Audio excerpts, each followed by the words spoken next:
Ho antsika vahoaka malagasy dia faly miarabantsika indray natratra nyity herinandro vaovao ny alatsinainy fahafolo ny volana jona 2024 sy 2024 ity ny tenako faniry Razafy Manantany. Iaraka indray isika makivaky ny herinandro izay hanatantara tokoa ho amin'ny tantaran'ny Madagasikara izany herinandro vakivakintsika izany. Ato anatin'ny fandarina arovako ny safidiko ianao ary anasana ho an'izay manaraka ny fahitalavitra sy ny radio ny MBS. Eo ihany koa ny radio Mada izay zato tebokavalo miaraka amintsika hatrany ao anatin'ny fandarana izay miara-manonja, miara-mampita ary miara-mizara hevitra amintsika ihany koa amin'ireo lafin-javatra maro izay hifampizarana eto amin'ny fiainan'ny firenena amin'ny ankapobeny.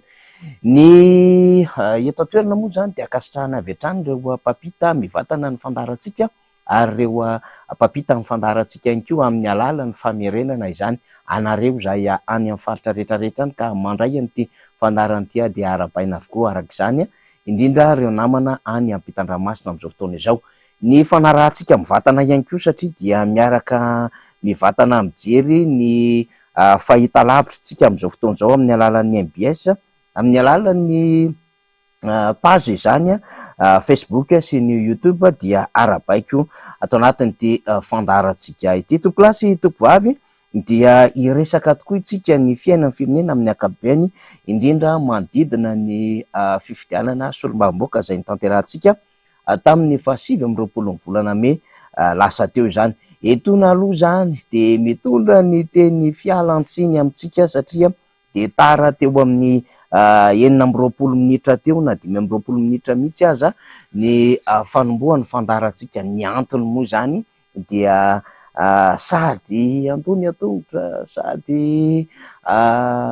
milolo entana no misakambina, no mibaby, no mitrotro ny zandrinareo, ny anadahanareo, ny rahalahanareo fa ny Razafy Manantany ny zokinareo dia ialana tsiny satria dia ho an'ny fandaminana ihany koa tsy mora izany. Faly Ramananarivo no teknisianina miaraka amintsika izay raha ny tanjona ao ambadika ao sy itsika izany. Dia ny namana teknisianina moa amin'ny division ao ifandimby izy telo lahy amin'ny herinandro ity, Ionja dia Lalaina dia Joso. Ny teknisianina lehibe izay mijery ny lamina ara-teknika ho an'ny sary sy ny feo ambony ao dia Rajanka sy Radany izay arabaintsika ary zareo ny mitatana moa izany miara-manatotosa amin'ity fandarana ity. Talentsika teo anivo ny fobe izany ho an'ny radio ny fahitalavitra dia Andranto Andremialisoa izany miaraka ny Iando Razafinarivo sy ny ekipa rehetra mpanao gazety miparitaka any ambadika any izany dia miara-manatotosa ahafahantsika mandray ity fandarana ity amin'izao alatsinainy izao. Dia tamin'ny faran'ny herinandro teo moa izany tsika samy miandry inona indray ary amin'ny fivoarany vaovao eto amin'ny firenena moa izany satria efa reny ny zavatra nitranga tamin'ny lakamisy tamin'ny zoma dia samy miandry isika, nidinidinika, nijerijery ny zava-misy amin'ny ankapobeny isika dia namaly izany ny fanenjehana azy, ny fiampangana azy ho mpangala-bato Andriamatoa Siteny Randrenasolony haiko izay tsy iza moa izany fa iray amin'ireo kandida ny firaisan-kina tao amin'ny distrika ny Toliara voalohany satria dia misy vondrona kandida zany tamin'ny fifidianana iny solombavambaoaka iny tao Toliara tao nilaza fa tena nangala-bato, nanery tompon'andraikitra samihafa any amin'izany fokontany any Toliara izany ny kandida amin'ny firaisan-kina, nizara vola sy ny sisa dia efa nalefantsika teto moa tamin'ny faran'ny herinandro izany ny hevitr'ireo mpanohana azy fa izy mihitsy izany ho amin'ny omaly no namaly tamin'ny alalany direkta tamin'ny video izany amin'ny tantarany zava-misy amin'ny ankapobeny ary voatery nanono ny anarana kandida mihitsy azy izy mba hilazana zava-misy. Dia no hatsaraintsika ny sary sy ny feo izany mba ahafahana mandefa azy amin'ny fandarantsika dia ho alefantsika rehefa avy eo izany ny fanazavana ny entin'ny président Siteny Randrenasolony haiko izay filoham-piara-mitantana ny firaisan-kina pro-politika izany fa izy ihany koa izany mazava ho azy moa izany dia kandida izay solombavambaoaka tao amin'ny distrika ny Toliara voalohany. Ankoatr'izay dia samy hiandry isika satria raha ny fampitam-baovao izany dia amin'ny oviana moa izany rapitso talata fa 1 ambin'ny folo volana jona no anatanteraka ny famoam-bokatra vonjimaika ny voamera-pirenena mahaleo tena misahana fifidianana na ny seni ka eny alarobia izay fobe fiasan'ny seni no anatanterahana izany manomboka amin'ny sivy ramaraina dia anasana ireo kandida rehetra araka ny fanasana miparitaka any mba hanatrika izany famoam-bokatra ny seni izany fa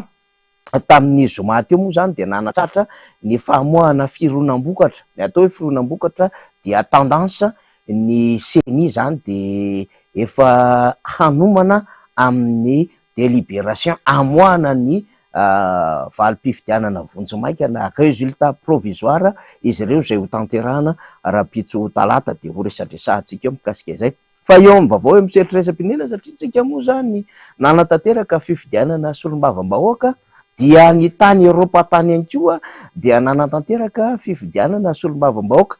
izay ao anatin'ny parlementaire européenne zany député européen zany fomba fiantso an'izy ireo zany dia manodidididina ny amin'ny 250 any no ho mpikambana ao anatin'izany député européenne zany dia omaly moa zany no tena nahoraka ohatrany hoe tany Frantsa nge zany efa nanomboka tany lakamisy tany fa omaly moa zany namarana azy fa omaly no tena nahoraka ny tany Frantsa satria akoatra ny Allemagne dia Frantsa ihany koa no be mpifidy betsaka zany dia any ho any amin'ny 20 mahery any ho any no isan'ireo solombavam-bahoaka izay nifidin'ny la Frantsa ho mpikambana ao anatin'ilay député européenne zany na parlementaire européenne zany dia fivadihan-javatra be misy no nitranga zany fa nandresiny rassemblement national izay misy alokaloka kely Marine Le Pen ihany tao ambadiko izay tamin'ny valo no farana ny raha-pifidianana fa adiny ray taorianan'izay dia efa nivoaka ny tendansa tany amin'ny 300 mahery tany no azony Jordan Bardella zany dia nanaraka azy aty amin'ny 570 ny la Renaissance izay avondrona ao anatin'ilay groupe na majorité présidentielle izay mpanohana André Macron sy ny sisa ny écologiste ny PS ny France insoumise dia taty ambany taty daholo ny LFI zany sy ireo antoko samihafa zany fa eo amin'ilay erakavanana sy ilay erakavia zany hoe ilay mpitondra fanjakana zany sy ilay fanoherana dia mitarika zany ny fanoherana i Jordan Bardella zany izay aty ambadika zany no isezeny eo amin'ny toerana 720 hatramin'ny 130 eo raha ohatra ka tsisy ny fivana eo anivon'ny parlementaire européenne zany dia ny ambony moa zany ifampizarana any amin'ireo vondrona toko izay nahazo vato tamin'iny fifidianana iny fa taorianany monda satria dia ny teny nahitsy be Bardella hoe raha vao ny anteny mera-pirenena dia nampiasa ny article 12 ny constitution rehefa avy ny consulter MPM zany sy ny président ny assemblée nationale nga Macron satria miova koa zany rivotra politika ny la France any dia nanao fanambarana Macron fa tena ravana ny anteny mera-pirenena frantsay zany misy endrika fomba fanaovana politika amin'ny tany mandroso amina fomba fijery hafa mihitsy ary minazy moa vokatra tretry ny ety amintsika zany hoe miandry an'le dernier pli dia tokony misy 10 andro aorianan'iny dia mandeha miadevitra hoe misy alabato tary dia misy bulletin précoché tary dia misy tsy tafiditra ao anaty listra nefa dia misy razo be da be dia misy an'le hoe misy manana kara-pifidianana nefa tsy manana kara-mpanondro dia afaka mifidy sy ny aminy hoe délégué candidat zao tsy tafiditra tany amin'ny bureau de vote na hoe ny membre ny bureau de vote dia délégué candidat sy ny sisa araka le adevitra be mandeha amin'izao fotoana izao adiny ray montra taorian'ny latsabato dia mivoaka satria efa digitalisé efa en électronique zany ny fifidianana sasany any amin'ny tany mandroso kanefa olona manjato ny tapitrisa mijerena any la France any dia mivoaka fifidianana ho resahako amintsika izay rehefa avy eo fa etona zany dia mampiomana antsika indrindra ny district Nanjorobe fa vahiny eto amintsika eto zany député Edy tonga dia tsorona amin'izay filana mivava satria izany mivoaka fifidianana izay nitarika ny vondrona politika firaisan-kina any amin'izany district Nanjorobe izay matetika niakatra teto amin'ny fandarantsika hatramin'izay zany ny secrétaire général ny antoko ty many amin'ny faritra iny district Nanjorobe i Nalson Mandela ho izitsika zay fa tamin'ity zany dia tonga dia hiakatra eto amintsika eto mihitsiny zany ny candidat ny firaisan-kina izay notariany namana Edy ao anatin'izay lisitra firaisan-kina izay Razafintsoarana édition, misy an'le hira-tsapiky be misy nalaza tamin'iny fifidianana iny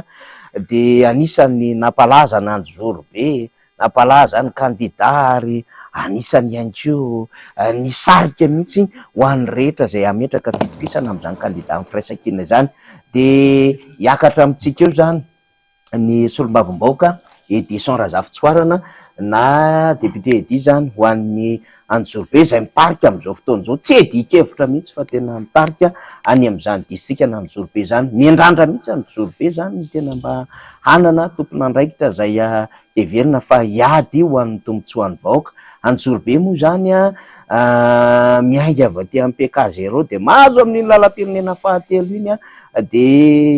ndeha ataontsika hoe mamakivaky makaty Ambohitraraba aty de mihazo any Sabotsynamena de Anosy Avaratra de mandalo any lalana Ambohimanga Rovy iny aty Antanambao aty de mandeha tsika de tonga any amin'ny Torolava any de tonga eo Talatany Volonondry de toezany iny de Akazondandy de any Anjorobe any, fa Anjorobe tamin'ny andron'ny Filomarika Ravalomanana tafapritsaka taty Ambatondrazaka izany.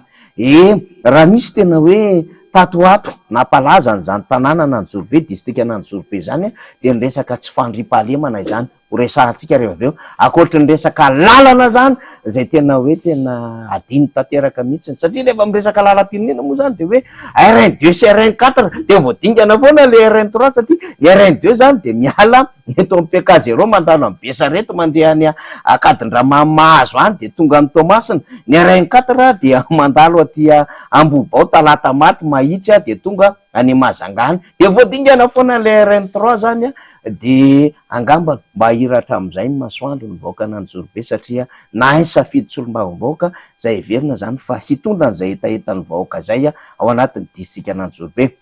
Efa eto akaiky eto amin'izao fotoana izao ary hanasako atsika hanaraka ny fandarana harovako ny safidiko Andriamatoa Razafintsoarana édition na edy miarabanao tompoko.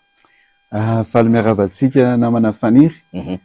Faly miaraba ny vahoaka malagasy rehetra, indrindra ny vahoaka Anjorobe izay mpanaraka ny miara-manonja amin'izao fotoana izao, ary heveriko fa tena mankafy an'izany miara-manonja zany na amin'ny fotoana rehetrarehetra zany de tena malaza miara-manonja zany any akaiky miakada zany any tatao any amin'izay faritra azahoan'ny MBS rehetrarehetra zany amin'ny distrika Anjorobe de malaza zany ary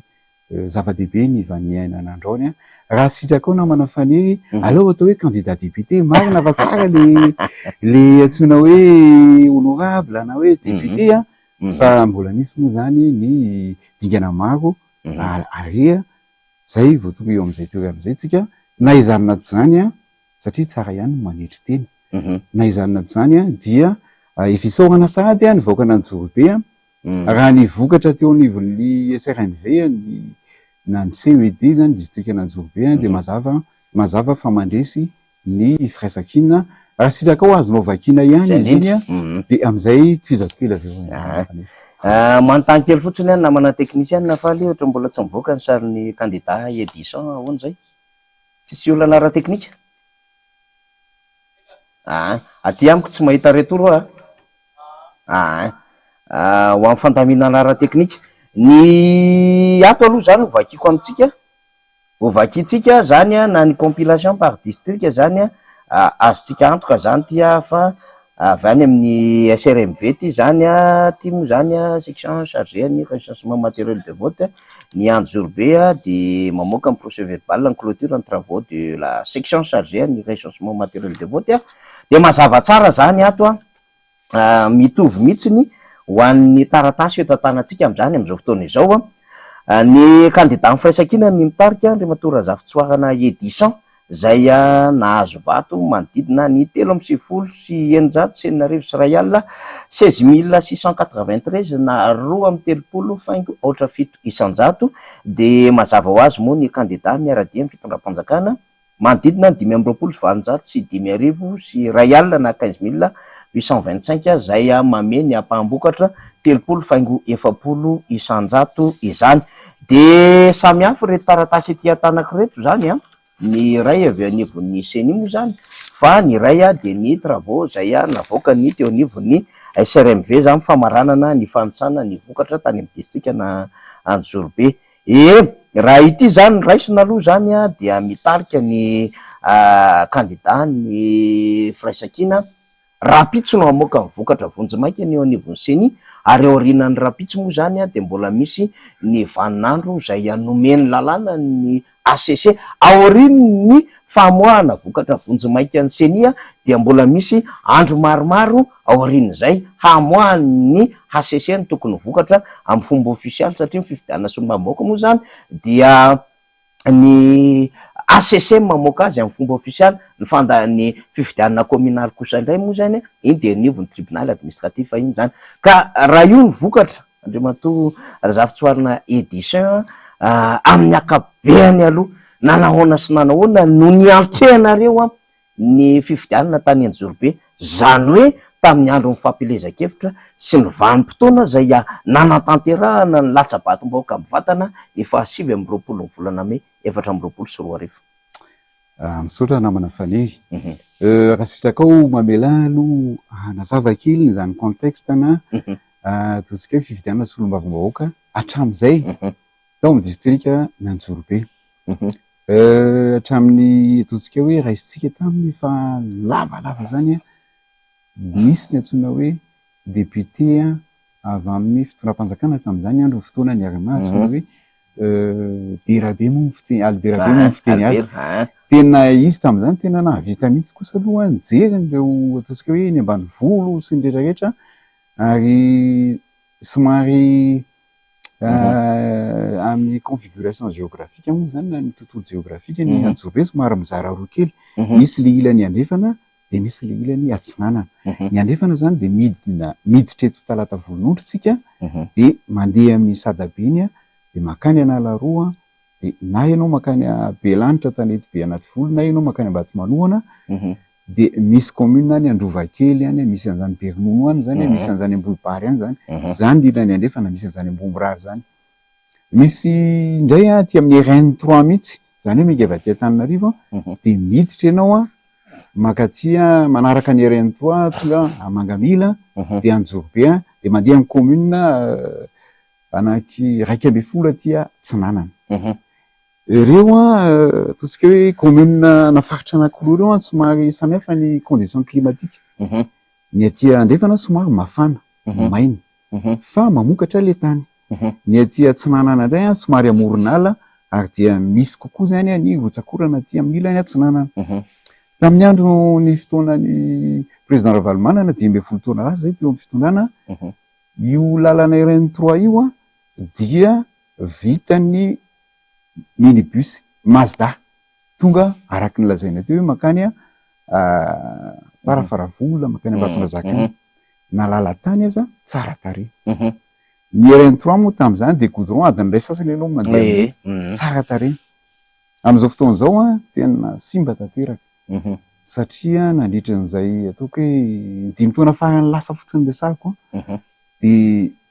vitsy ny antsoina hoe fikojakojana ny lalana. Ary atao hoe tena tsisy mihitsy, ary indrindra moa ny any ambanivolo any potika tanteraka ny any. Ary zay nisan'ny mahatonga le tsy fandriampahalemana, satria sahirana mpitandro filaminana mandeha manatanteraka ny asany any ambanivolo any, ary eo koa zany ataontsika hoe ny rafitra ara-panjakana lasa sahirana koa manatanteraka ny asany any ambanivolo any, ka lasa tany lavitra indrindra zany lay Anjorobe. Anjorobe zany nefa rehefa miresaka Anjorobe ianao de miresaka vary gasy mena, botramanitra sy ny etsetretra, tena mamokatra le Anjorobe. Ny vokatra taty aoriana zany de misy lalana anankiroa zany io mampitohy an'ireo atao hoe Andrefana sy Atsinanana andreo miala avy eto Analaroa makaty Anjorobe. Io zany le lalana ataonay tamin'izany hoe lalan'ny député Alberabe, satria tamin'ny fotoan'andro ny nanaovana an'io, tamin'ny fotoan'andro ny Arema tamin'izany. Taty aoriana dia tamin'ny taona roa sy roa arivo tany ho any zany de nisy moa ny candidat ny député ny Firaisankina-Pirenena tamin'izany nilany tamin'ny tany Anjorobe, dia nandalo teo koa ny député Tim, tonga ny taona 2010 sy roa arivo, 7 sy roa arivo dia ataontsika hoe potika teo koa ny fampandrosoana tany amin'ny district Anjorobe iny. Ary taty aoriana rehefa misy fifidianana de hoe tsy maintsy ny mpandobary ihany, tsy maintsy ny candidat-mpanjakana ihany, dia rehefa tonga ny fifidianana filoham-pirenena de mifidy président ary président Ravalomanana foana ny lany ihany. Na tsy nampifidy ary teotsika tamin'ny fifidianana filoham-pirenena de mbola ny président Ravalomanana ihany ny lany ihany. Dikan'izany zany ny olona any amin'ny district Anjorobe dia mangetaheta ary tena mahatsiaro an'izay fampandrosoana nety ny président Ravalomanana tany zany. Fa kosa rehefa tonga ny fifidianana manakaiky vahoaka zany, be dia be ilay tsindry ataon'ilay mpitondra fanjakana any an-toerana amin'ny fampatahorana isan-karazany ary zany tena henonao miatraika any amin'ny toe-tsain'ilay vahoaka n'Anjorobe ka lasa mifokotra anaty izy. Ny député zany izay nisy teo amin'ny district Anjorobe tao aorianan'ny 2024 de tsy miankina izay niaraka niasa ihany tamin'ny fitondrana HVM tamin'ny 2024 dia avy eo ny député izay miaraka ny mpitondra fanjakana tamin'ny 2024 nakaty zany. Fa zao kivy ny olona satria tsisy mihetsika ny fampandrosoana taraiky Anjorobe. Mety toy ny district maro fa isan'ny tena taraiky lavitra district Anjorobe na amin'ny lalana na amin'ny tsy fandriampahalemana zany any amin'ny district Anjorobe ihany ange no mbola misy an'izany kidnapping. Zay ny zava-doza zany satria tany mamokatra potika rafi-piarahamonina mihitsy izy mipotika dia mety misy koa midaly ambony latabatra, mety maditra ny ankizy fa ny zavatra sarotra any zany zao de hienana amin'izao fotoana zao de hoe mandeha ny opération be dia be ny fitarainan'ny olona rehefa mandeha any ambanivolo any zay hoe be dia be ny tsy nandalo fitsarana fa de mety meloka de misy zany vitavita ho azy eny na mety misy zany hoe voalazan'le olona fitarainan'le olona zay manao propagande hoe ny zanakay voalaza fa hoe praitsy kombakomba sy ohatr'izao de tsy nandalo fitsarana koa fa de hitantsika hoe misy fahafatesana amin'le toerana maro any amin'ny district de mitarika ny ina moa ty ny sain'ny mpitandro filaminana mba tena ilaina le opération, tena ilaina ny fandriampahalemana fa raha sitratsika re samy zanaka malagasy ihany tsika lo mba handalo fitsarana satria betsaka meloka fitarainan'ny olona no etoketo zany amin'le naletany tsy nanatry maso zay fa le olona tonga mitarainana rehefa manao propagande hoe raha misy zany ataontsika hoe tsy nety nataon'le zanany na le ataontsika hoe mpiaramonina aminy aleo mba handalo fitsarana fa be dia be zany ny antsoina hoe atao hoe tsindritsindry sy ny ataontsika hoe zavatra tsy mety amin'izay ka mety misy fahafatesan'olona maro any zay mba tsy hoe tonga any amin'izay ny Amnesty International le tonga any zao hoe tonga any zao de manaitra ny tompona andraikitra mba hijery akaiky an'izay iverina ato amin'le fifidianana tsika zay mihitsy ny zavatra nanahirana zany de zay hoe vahoaka voatsindry ara-tsaina ny vahoakan'ny district Anjorobe eo amin'izay tsindry ataon'ny tompo fahefana amin'ny administration générale zany ka rehefa ndeha fidy candidat amina élection de proximité izy fifidianana manakaiky vahoaka de tsy mifidy izy na izy tsy mandeha mifidy na izy mifidy amin'izay voatery sa hoe tsisy fampandrosoana mandeha hony raha tsy ny candidat mpanjakana amin'lany zany ny tany anaty propagande rehetrarehetra zany ary de gaga ianao amin'le izy fa ahoana nareo no alohanay tsy mifidy fa zao io vaty io nge ohatra ka lany io nareo de mbola hivadika io de zay indrindra nisan'ny nanantonana antsika taty amin'ny miara-monja satria misy tendance zay moa navoakan'ny CENI tamin'ny herinandro de somary manakaikikaiky le ino moa ty le lanelana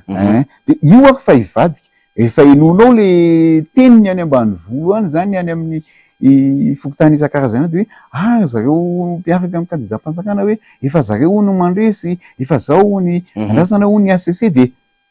ozy izy hoe ny ACC zany ange olona ataontsika hoe olona manany ny asiny ohatr'izay ohatran'ny CENI koa olona manany ny asiny raha ny zavatra hitanay aloha tamin'ny voka-pifidianana azonay zany mitoto tsisy valaka ny amin'ny PV zay voarainay ny vokatra zay navoaka ny CENI satria nanana délégué ny Fraisakina afakeliny tam'ty nataony hoe satria vokatra zay tsindry rehetrarehetra zay sy le antsona hoe nahoana mihitsy moa no aty amy distrika zay ataotsika hoe pomba ny président Ravalomanana ary mpifidy président Ravalomanana tsy mahalanitsika député tsy mahalanitsika maire de misy ezaka voalohany indrindra nataonay zany nandritra ny 5 taona zay de nanangana militant zany hoe mpikambana tena mpikambana matotra misokatra anarana tsy vo hoe fifidianana ty zay nanao an'izay fa nanomboka satria tamin'ny 2016 zay fa nilatsaka de tsy lany zay be dehibe ny PV tsy azonay be dehibe ny zavatra tsy tomombana hitanay fa ozy izy zay hoe raha izay no izy aleo manangana olona tena olona masaka ara-potikevitra izay le hoe militant zany de nanao ny fils d'adhésion zay mba hidira ny mpikambana rehetrarehetra teto fokontany maro ray alina any zao manana karatra tiny any amin'ny distrika Anjobe ary za mino fa raha voalohany aty Antananarivo fa any faharoa zay zany ny zavatra ataontsika hoe zava-dehibe nanamarika an'ity fandresena tao ny distrika Anjobe na tonga ny tarika ny firaisakina manana olona masanjoro masaka ara-potikevitra ary amin'ny distrika maro Anjobe manana foy be toerany team mipetraka misokatra ara-dalàna nadritry ny heritaona zay na roa taona zay miasa permanent moa zany manodina ary mikarakara ny mpikambana team manao na raha nantoko any amin'ny distrika Anjobe misy an'izany Brown Com team isaky ny commune tsirairay commune firy moa Anjobe commune 20 Anjobe ary manana ny com team tsirairay io manana ny rafitra ny toko ary zay ny zavatra anankiray tena antoko ny fahombiazana teo fa tsy vita an'izany ihany rehefa tonga ny fifidianana dia niezaka ny tao anatin'ny antoko ny mpikambana de nijery ny fomba rehetrarehetra niaraka tamin'ny mpiara-miombonantsika hoe andao metsika fitaovana bureau de vote tsirairay de nasitsika ina moa ty téléphone Android afaka maka sary ary afaka mienregistre feo afaka maka video ary afaka mandefa mivoaka mpifidianana iny ihany leny ihany tany amin'ny 12 alina tany zay ratara dia azonay daholo satria sady nalaina sary ny voaka mpifidianana nalaina sary ny teo amin'ny tableau nalaina sary ny PV dia azonay tanteraka ny voaka mpifidianana traitement ny ambiny sisa nana centrale zay tao Anjobe zay ny traité nandritra ny fotoana ny propagande rehetrarehetra ny gérer an'izay mise en place na délégué de vote sécurisation de vote zay akoatr'izay ny ampitson'iny de efa nisy opération napetraka ihany koa nanangolana PV rehetrarehetra satria zao raha tara kely zay de efa nisy ekipany tsy fantatra mandeha nividy PV tany Andranomisa tany zany ary ao anatin'ny voaka mpifidianana io raha nijerenay zany ny PV rehetrarehetra maritsim-po iny nanana olana maritsim-po zay zany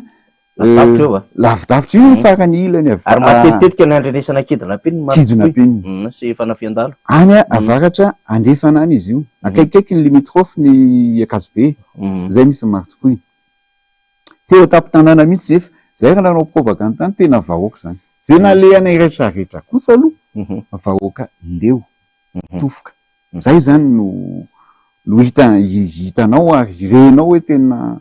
vahoaka ny fokotra ka rehefa tonga ianao de tena ohatra mahatsiaro izy hoe misy mpijery zay zany le anankiray tany amin'io maritsim-po io rehefa tamin'ny andro ny fifidianana de nanisa vaty moa ny ariva de miantso ny taty amin'ny quartier général Anjobe zany ny avany de milaza zareo hoe ato izy rehefa sokafana koa izy le vata fantsaham-bato de misy vato mifanongo be dehibe de nahitaka nailaka mihitsy moa zany le vato hoe reo raiky amby roapolo teo ngamba nisany de nisaina le vato zay vato normal zany de mitovy tsisy valaka le isan'le nanao suite ao anaty liste électorale le vato fa le vato misambriqué moa zany reo dia rehefa mijerena dia candidat-mpanjakana daholo ny voamarika tao anatin'le izy de aveo moa zany nanao PV ny bureau de vote korotana ny tao anaty salina nanao PV ny bureau de vote dia tsy nirarahiny zareo le vato amin'ny Saint-Briquet fa nataony isam-bato de tsy nanao sy mazava ho azy de mihoatra zany le vato, mihoatra ny vato lasa mihoatra raiky amin'ny roapolo zany ny vato ary vato ny candidat-mpanjakana le vato tokana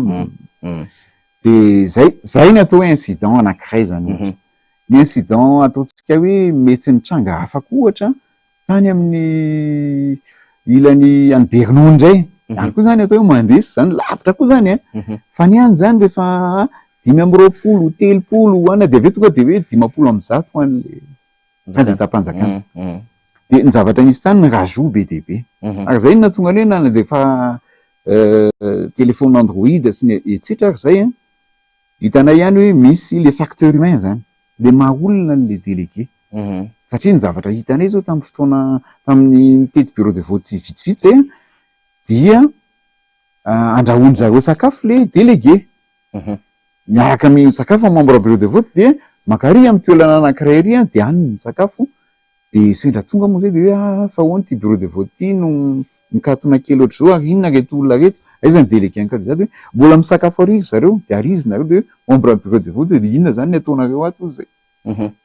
de gaga fotsiny ianao hoe ana aleo atsoina ozy izy ny délégué izy ty nge ho rehefa misakafo de tokony mifandimby fa tsy dina de inona zao ny ataonareo ato de zay tam'izany kosa aloha zay nahita président Fokotany zay mbola mizara karapifidianana ny sasany mizara karapokotany karapokotany vaovao zay andoavana 2 arivo ozy izy ny de gaga zay fa ngamo zao tsy fifidianana fa inona nizarana karapokotany zany ny zavatra nitranga tany amin'ny district Antsovanbe dia tamin'ny toerana anankiray koa de hoe tsy tahony le liste électorale le margé io bureau de vote nandresenay taty amin'ny salle 3 na la route aty zay de gagenao hoe fa ahoana moa zany fa iza no mitazona sy mitatana an'izany antsony hoe liste électorale le margé zany membre ny bureau de vote sy ny CENI zany hoe ratsa mangaika ny CENI no mitatana an'izany za moa maniry mba hoe ho hita le izy fa zay moa tsy ananana information zay ny zava-nitranga généralement ady ary ny amin'ny sampany fampianarana ary manontolo satria le candidat nirmara moa zany de izy ao anatin'ny setra ny fampianarana dia logika be zany hoe ny amrafitry ny fampianarana rehetrarehetra zany dia miara-miasa aminy chef ZAP, chef Cisco, mpampianatra rehetrarehetra misy talitsekoly ny fanjakana ary misy fotoana ary izy manao propagande tao be tatao zao ohatra dia mipetraka eo ny hélicoptère izy nge mandeha hélicoptère tam'izany dia ao amin'ny CG izy manao ina moa ty famoriam-bahoaka za moa zany zay tsy mbola anteny zay momba an'izany fa zao no nampiteny anay rehefa ty aoriana kosa mandeha zany fa mamokatra ny sy ny traitement CENI aty de mijery amin'ny Facebook zay mieno ny any ambanivohitra rehetrarehetra any zay satria mbola any daholo ny ratsa mangaiky any dimy mitaty vaovao manao andro maso dia aely maximum zany any ambanivolo any hoe zareo no mandresy de mandresy de hoe fa ahoana de hoe any amin'ny ACC andrasana mivokatra de gaga ianao misy vokatra azo ny ACC ne raha mba nanontany tao amin'ny CENI zay ohatry ny ahoana moa fomba fitoketena ty voka-pifidianana ty de tsy ohatra zany ny vokatra azo avy any amin'ny ACC mitovy tanteraka ny PV zay lasa any amin'ny ACC ny aty amin'ny SRNV ny ao amin'ny CENI ny mena ny délégué ny candidat nakany amin'ny district sy ny ministère ny intérieur everinay zany fa raha ty vokatra navokany teo amin'ny CENI ny ao amin'ny SRNV sy ny CED zany district ty de tsy tokony fanalavitra mihitsy am'izay vokatra any amin'ny ACC de gaga zay hoe fa inona moa zany no mety mahatonga an'izay hoe mandresy zay fa any amin'ny ACC lasa ny sainy za tsy mino hoe ny ACC zany ho voatratra ny influence am'izany satria ireo olona mpitsara sermenté ireo ary everiko fa ny mampilamina nyty Madagasikara ty raha tsy hoe anga misy mieritreritra any mahita ny tendance ahiraka Madagasikara hoe ny maro be dia be ny candidat tsy miankina lany maro ny candidat mifiraisakina tokony ho lany na be dia be le angalaram-bato zany raha fiteny azy zany satria be dia be le anomalie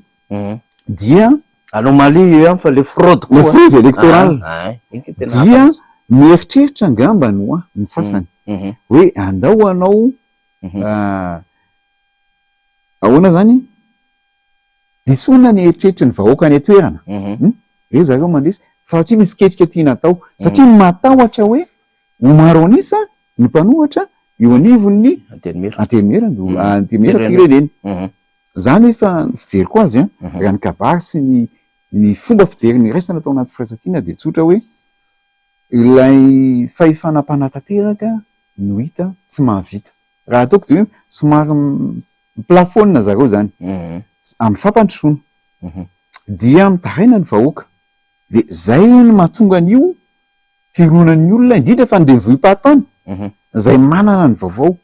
amin'ny ainao manjery rehetrarehetra hoe zao marina fa ndeha nyty raharam-pirenena ity fa ny ainy ambany voly lavitra zany mety tsy mahazo an'izay vaovao zay miay azy zany ny fijeriko azy ny pomba ny fitondram-panjakana hoe sao de ho lasy reto ka hivadiketo ny raha ka isy ny tony tamin'ny fotoanany professeur Zaverbera zay misy ny signe empêchement raha maro anisy reto dia ho sarotra zany zay fitohizan'ny raharam-panjakana zay satria de mety hivadika ny baolina ozy izy ny zalahy za de tsotra ny any teniko amin'ny ampahendreny ho an'ny vahoaka ny distrika Ananjorobe aza miaya aza mirorosaina fa nahoana zavatra efa neny atsika teto amin'ny tantara zany teto amin'ny firenena tamin'ny taona 2004 zay no averiko eto raha tsaroantsika angambany io nisy zay mety fitavozavozana teo amin'ny fikirakirana ny voka-pifidianana dia nisy ny hetsi-bahoaka tamin'izany ary nitarika ny fananganana antsoina hoe komity miaro ny safidim-bahoaka tamin'izany fotoana zany voateran'ny niala teo Ambohidahy ny ACC de mifindra tany Mantasoa za tsy mino androany hoe isy zavatra toe-javatra ohatr' zany hitranga eto amin'ity firenena ity fa satria olokendry hoe olona malala zay tokony ataony rehefa miteny kosa ny manindry de oza hoe rariny loatra le ataony hoe komity miaro ny safidim-bahoaka no ajoro satria izay nge fijoroana io ataontsika hoe miangy any amin'ny vahoaka any tsy terena io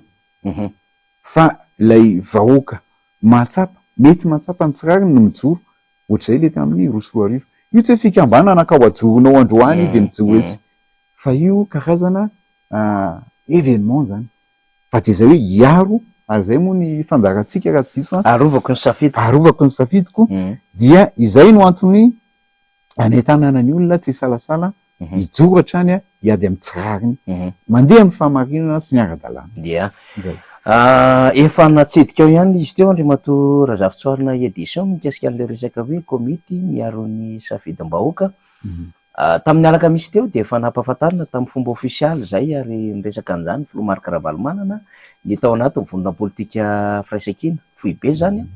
ary dia manomboka amin'izao fotoana izao zany miresaka amin'izay isaky ny distrika ho an'ny fananganana an'ilay komity miaro ny safidim-bahoaka zany hoe ilay safidim-bahoaka no arovana fa tsy lay komity akory hoe le olombelona anatin'le komity fa le safidim-bahoaka fa mandrindra amin'ny fiarovana an'le safidim-bahoaka ihany miasa an'le komity zany ny fahavononana Anjorobe vatany voanarehan' zay hoe fananganana zay satria saika raha Madagasikara tsy fantako moa narehan'izay ianareo tany Anjorobe tany Andriamatoa Edy zany amin'ny hoe tena betsaka ny tsy fanarahan-dalàna régularité betsaka ny tsy fahatomombanana anomalie fa betsaka ihany koa reo azo heverina zany fa osoka sy alabato samihafa misy moa sasany teny hoe nisy bulletin précoce eny ingazany Jacques Rabendrina de niteny mihitsy hoe tafiditra tao anatin'le vata mangarahara mihitsy ny carnet nanaovany zalahy safidy hafahafa tao nisy ndray sasany tafiakatra manodidina 20 isan-jato ny taux de participation nefa any amin'ny tany lavitra zay tena farany lavitra zay tena hoe tsy apossible mihitsy ny taux de participation manodidina 20 isan-jato misy ndray moa zany de manao ny paikady rehetrarehetra mihitsy ny lefitry ny fokotany ny président ny fokotany any amin'iny alana Anjorofiny de misy no voaentsika araky ny nalana mihitsy penal mihitsy de manefa ny saza mihitsy reo atompona ndraiky teneny vofokotany maro be samy hafa zany tetika teneny zany ka amin'ny akapobeany zany niarana trangan-javatra ohatr'izay ihany le Anjorobe zany tao anatin'ilay fampielezan-kevitra sy le fifidianana, ka nazanona zany aza mbola io le résultat, io le valiny. 9,16 16,000 9,16 no vato azy ny Razafintsoarina édition. Vonona tsara mivoaka an'Anjorobe hiaro an'izay safidina petran'izay. Zao no teny azoko avaly an'izay. Raha ohatra ka herinandro zay nivoaka ny tao amin'ny CED district an'Anjorobe, dia sambany mba mpanohatra ny fitondrana no mitarika no mandresy eo anivon'ny district. Ary iny moa ny vokatra voalohany iny ny vokatra ofisialy voalohany. Dia tena zava-dehibe ho an'ny district an'Anjorobe zay, satria mana tena fiovana, tena vonona ny joro isan'andro antso any telefona, ohatra misy mamadika hony zareo aty, ohatra milaza fa zao indray hony lazainy zareo, ka ozy hoe raha ny district an'Anjorobe vao nilaza fotsiny zay tamin'ny sabotsy tany hoe rehefa avy ny vory zay ny lakamisy teny amin'ileo vintsy dia tsy maintsy arovana ny safidy vahoaka. Izy io anie tsy ny toerana ny zava-dehibe, tsy le député ianao lasa député, tsy zay, fa raha député azo amin'ny tsy fahamarinana, inona moa ny solombavambahoaka ho resahana amin'ny vahoaka, inona ny fanabeazana hoentinao amin'ilay vahoaka, hoe ho beazina amin'ny tsy fahamarinana ve le vahoaka, hoe za anie repêchage na za anie resaka ina moa ty alabato ny nalany ahy, fa zao rehefa mandeha amin'ny fahamarinana iny ao ka mijoro ny vahoaka, miaro angaty ny vahoaka. Za miteny anao fa tamin'ny 4 zany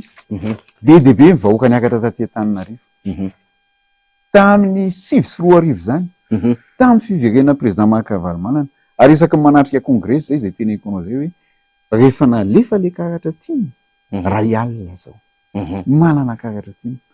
Raha misy district manana an'izany mijoro, fa ny Anjorobe dia zay. Ary rehefa tonga tamy président Ravalomanana nisy fotoana tamin'ny andron'ny propagande, vahoakany tsy tanono, tsy tanono, ary tena heninao hoe sahirana le vahoaka, manitra le vahoaka, mangetaeta fivavahana. Dia zay ny terme. Zay zao raha nanao tamin'ny propagande, tsy nanao zay tamin'ny fisinay hoe fidio, fa nenay dia hoe tsotra hoe aok'izay aleo tima amin'izay, satria tena izay mety ahita n'le vahoaka an'Anjorobe. Aleo miverina le fampandrosoana tamin'ny andro ny président Ravalomanana. Itsika raha manao fifidianana ohatr'izao zany, isaritako ny sainy namana zay ao anatin'ny mpifaniana, za raha tamin'ny 2014 resy zay nanginy zay, be dia be ny tsy fatomombanana fa hita hoe misy lesiko aty, misy lesiko ary, ary izay le feon'ny vahoaka, Vox Day, Vox Populi, nanginy zay. Zay tsy niteny alolo hiteo ny any amin'ny ACC, na aleo mivoaka eo ny any amin'ny CNI, na aleo mivoaka eo, nanginy zay. Ankehitriny tsy mitovy amin'izay ny zavatra mitrany, ka zay no mahatonga anay miteny hoe le retsy karazana culture inona ny tiana hoentintsika, tiantsika hoentina ho an'ity firenena ity, tsy ho an'ny district, ho an'Anjorobe. Zay le izy. Ny vaovao androany moa zany sady miezaka mampita ny vaovao androany moa zany no mizara ihany koa n'Andriamatoa Razafintsoarina édition, satria nanao valan-dresaka amin'ny mpanao gazety zany ny candidat Irmar, na ny hoe isika rehetra miaraka amin'ny Andro Rajoelina. Ny zavatra nambaran'izy ireo zany dia hoe tena nisy tambajotra na halatra mihitsy nandritra ny fifidianana iny, fa victime na resaka alabato nataon'ny mpanohatra ny Irmar. Zay zany le falazava-kevitra. Fa ry zareo dia mahatoky ny androm-panjakana zay mamoaka mivoaka mpifidianana, fa tsy misy afa-tsy ny fitoriana ihany zany fanaovana rekety eny amin'ny androm-panjakana no ahafahana mikaroka amin'ny marina. Rehefa mare an'izany aty amin'ny firaisan-kina dia betsaka ny vaovao azon'ny firaisan-kina zany ny fitanisana mivatana misy tamin'ny tambajotra sy ny rehetrarehetra reto daholo ny endrika alabato sy victime na azon'ny firaisan-kina. Fa ry zareo ary amin'ny ankilany koa nefa dia miteny nangalarina ny vaton'izy ireo zany, betsaka misy le réseau nataony nahatonga an'io tena hoe résultat any amin'ny deuxième position any amina toerana maro be zany. Ny fomba fahafantaranao na fandikanao an'izay fanio-kevitry ny Irimar tamin'ity androany ity tamin'ny valan-dresaka amin'ny mpanao gazety? Io le lazaiko teo hoe za tsy teny hoe aloha tsy teny an'izay neritreretiko tenenin'izay ainao ngamba le haiko le iza miantso polisy fa zao ny any tiako lazaina tsotra ny any tiako tenenina de zao ary rehefa jerenao ny vokatra amin'ireny vohim-paritany anaky enina ny tany Antsirana antsika motsy nandray anjara zany tsy de nametraka candidat tany ny Firaisankina fa ny reny vohim-paritany anaky 5 de efa mandaha satria mirona aty amin'ny mpanohatra. Fianaratsoa somary Fianaratsoa zany ny ataontsika hoe mety mampiavaka fa ny ankoatr'izay hitantsika fa mirona tany amin'ny mpanohatra na ataontsika hoe na ny tany Antsirana na nge ny candidat ny Irimar tany tsy mipasy député tsy mipasy aloha zany amin'ny vokatra hitantsika amin'ny anjery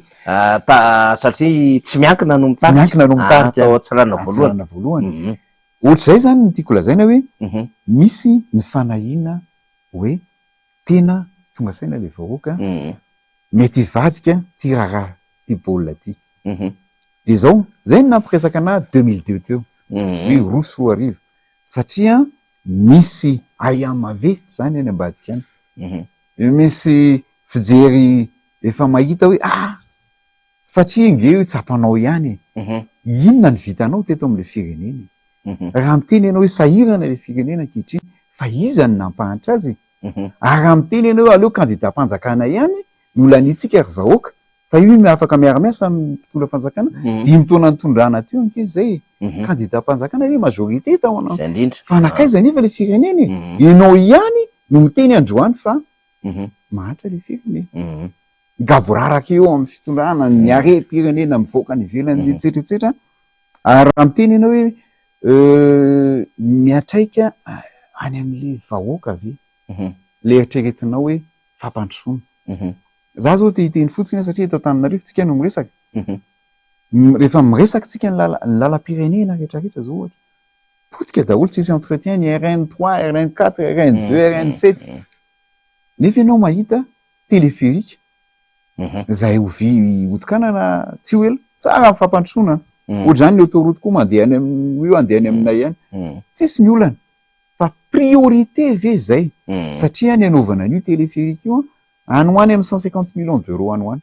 mbola trosa mbola olohan'le vahoaka am'izao fotoana zao ve ny manangana tsangam-bato ve ny tsara atsarovana anao sa hoe raha mba mena 1 million d'euros tsirairay district tsirairay mba hanamboarana ny lalana makany aminazy raha 120 district mbola misy 30 millions d'euros zany zareo ve mba mena aloha mba hahafahan'le olona mamokatra problème atsika eto hoe ny olona atsika eto de famokarana sy ny tsy fisiana azy tsy mahavita production atsika de voatery manafatra de rehefa manafatra be dehibe tsika de ny mpandraraha vahiny sy ny karana sy ny etsetra no velona am'izany fa le mpamboly kely tsisy mijery le tantsaha kely tsisy mijery zany le problème atsika eto ka mieritreritra hoe ny dikan'io zany dia fiahiahina ary zay ny ataoko hoe le aiahany zareo ty mety andeha any amin'ny fanaovanaovana foana ary ny tarika korontany eto raha fijeriko an'izany tsy ny aty amin'ny Firaisankina satria raha miteny izy alabato be dehibe zany izy any au pouvoir izy no mifeny rehetrarehetra ny olona ataontsika hoe ny administration na miteny fotsiny any CENI zany any rehefa mijery ianao ny ratsa mangaiky any CENI any ambany any mbola misy président fokotany présent eo amin'le bureau de vote eo nefa efa misy président bureau de vote eo ary manao liste électorale de avany amin'le président fokotany de be dehibe no mitaraina hoe zay tafiditra zay mpifidy hatramin'izay nefa ny le tam'le farany teo tsy tafiditra zay de fa hoana de président nge nanao an'le nitetin'le recensement dikan'izay zany fanalana ny zon'ny vahoaka satria be dehibe natany amin'ny Djorobe tany efa mpifidy hatramin'izay manana ina moa ty karapifidiana le tamin'le lista le 15 farany iny le arrêtage farany 15 mai. tao 15 mai ary io lista io nefa ny tsy navoaka ny président mihitsy raha tsy efa eo amin'ny bureau de vote andeha hifidy le hoe ianao ne tsy ao anaty lista nefa ianao manana karatra carte électorale tamin'ny fifidianana farany zay vao tamin'ny décembre zany ny zavatra mitrangany io tamin'ny fifidianana teo de izay zavatra zay zany ny fijeriko azy raha ny fitondram-panjakana no miteny hoe be de be le alabato de manontany tena zany ianao nijery fitaratra ihany hoe iza zany tompona andraikitra am'le alabato le olona ary ivelan'ny fitondram-panjakana tsy manana accès kory ary amin'ny système électoral ave no tompona andraikitra sa inona ny tiana atao eto korotana ve ny tiana atao eto korotana ve ny tiana volena eto amin'ity firenena ity iza ny te-ambolo korotana eto zay le izy ary iza ny te-hanindry rafim-panjakana zay le izy rafim-panjakana ny ACC ary mahaleo teny izy za tsy mino io ACC io anao an'izay mety fahatson'ny tany aloha rehetrarehetra tany fa fijeriko azy mba olona manana ny maizy azy ihany ho hitantsika eo ho hitantsika eo fa ny aty amin'ny ilany ny aty amintsika aloha zany de hoe manosika ny vahoaka hiaro ny safidiny zay am'izay fomba rehetra ahafahany miaro ny safidiny ka raha misy fanodikodinana an'izay safidim-bahoaka zay na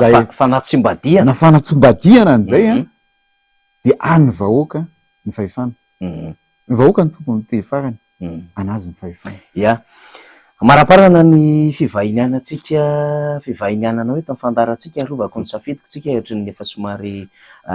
nandrosondroso ihany ianao am'izay hoe any vahoaka ny fahefana zay zany io manaiaro ny safidy ny vahoaka de mino fa tsika moa fandarantsika betsaka miantso matetika avy any Anjorobe zay aty be tatao hoe aty lakamisy maromaro zany miantso misy fotoana raha any mbola atrimo any tanety be anaty voalohany mbola mahazo ny fandarantsika am'izay fomba azony zareo de manaraka mivatana zany de eo ihany koa manaraka amin'ny famerenana ny vahoaka an'Anjorobe Andriamatoa Razafintshoarana édition ny afatra omenao an'izy ireo sy ny afatrafatra omenao ny mpanaradia ny firaisankina rehetra manerina Madagasikara satria olona heverina ho candidat ho député de Madagasikara zany mba manana feo ihany ianao araka ny fomba fijerinao ny zava-misy manerana ny nosy ny afaka olazaina angamba ny androany namana faniry de tsotra ihany kiondalana lehibe eto amin'ny fiainam-pirenena ty fifidianana sy lomba-bahoaka indray mitoraka ty tsy mitovy amin'ny tany aloha rehetrarehetra io ny safidinareo anio de antso nataoko sahia mijoro hiaro ny safidy amin'ny ara-dalàna amin'ny fahamarinana sy amin'ny ara-drariny fa itsika tsy hanana fotoana afa-tsony tsy hanana occasion afa-tsony tsy misy ny fotoana everiko fa andaminana ty firenena ity afa-tsy am'izao fotoana izao dia andao itsika hijoro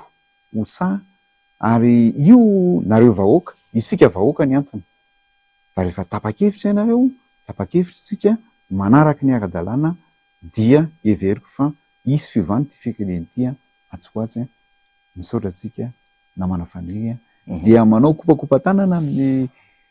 mpijery ny miara-manonja anatin'ny MBS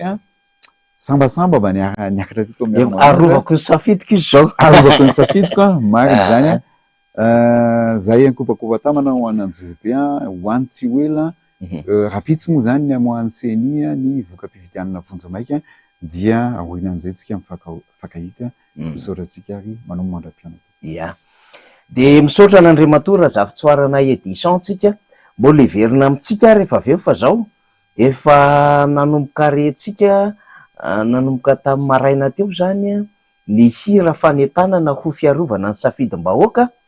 de niverina ihany koa ny fandarana allo MBS isa maraina eto anivon'ny MBS amin'ny onjam-peo mba hahafahantsika mizara hevitra sy manao fanehoan-kevitra zany isa maraina izy io de ho averiko amintsika eto zany la hira fanentanana mbola audio fa tsy clip le izy le hira fanentanana ao anatin'izay fiarovana ny safidim-bahoaka fitsanganana KMSB zay ho an'ny manerina Madagasikara de iverina amintsika indray koa hiresaka ny fivoarany vaovao amin'izao fotoana izao. Eo am-piandrasana ihany koa satria raha tokony izy tokony misy namana avy any amin'ny faritra tokony hivahiny ato amin'ny fandarantsika kanefa mbola maromaro sahanina moa zareo zany a, de eo am-piandrasana ny amin'ny hoe efa ho avy sa tsy ho avy fa ny vaovao de mbola maro be ho zaray amintsika rehefa avy eo fa andao alohantsika anaraka audio hoy aho a, zany hoe mbola fiainona amina sofina fotsiny le izy anonjam-peo fa mbola tsy misy clip izy ty fa mba ho voaraintsika ny amin'ny hoe matotra ny ty raharaha ty ary efa mandeha zay fanentanana ho fiarovana ny safidim-bahoaka zay. Ndao ara namana Tanjona sy ny teknisianina ambadika eo.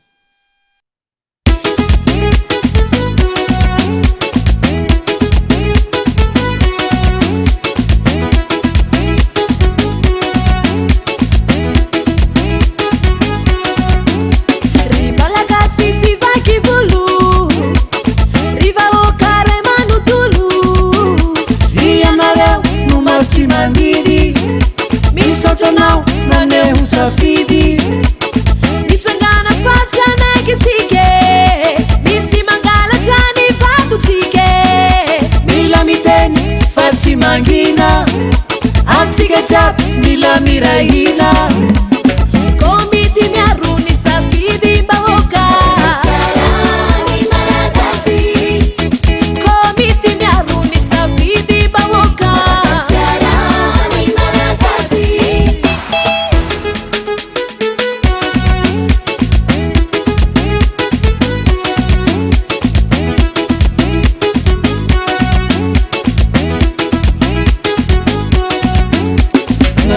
vitaurana basi mipuaka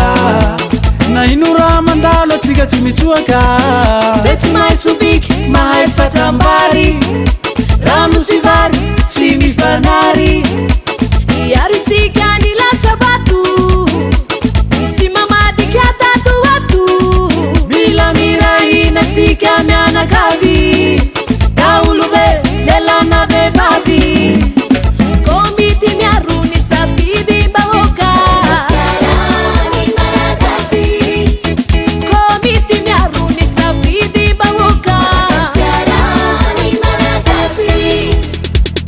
ry kandidany rotsaka hovidina miantso atsika rehetra andao irahina ry vahoaka Andriamanjaka tompo-pahefana andao hiaraka amerina ny Madagasikara ho tany tandalana tomponandray kitra tsy vidina andao tsika irahina tsisy matahotra tsy mitsoka hiarony safidim-bahoaka komiti miaruni safidi bahoka komiti miaruni safidi bahoka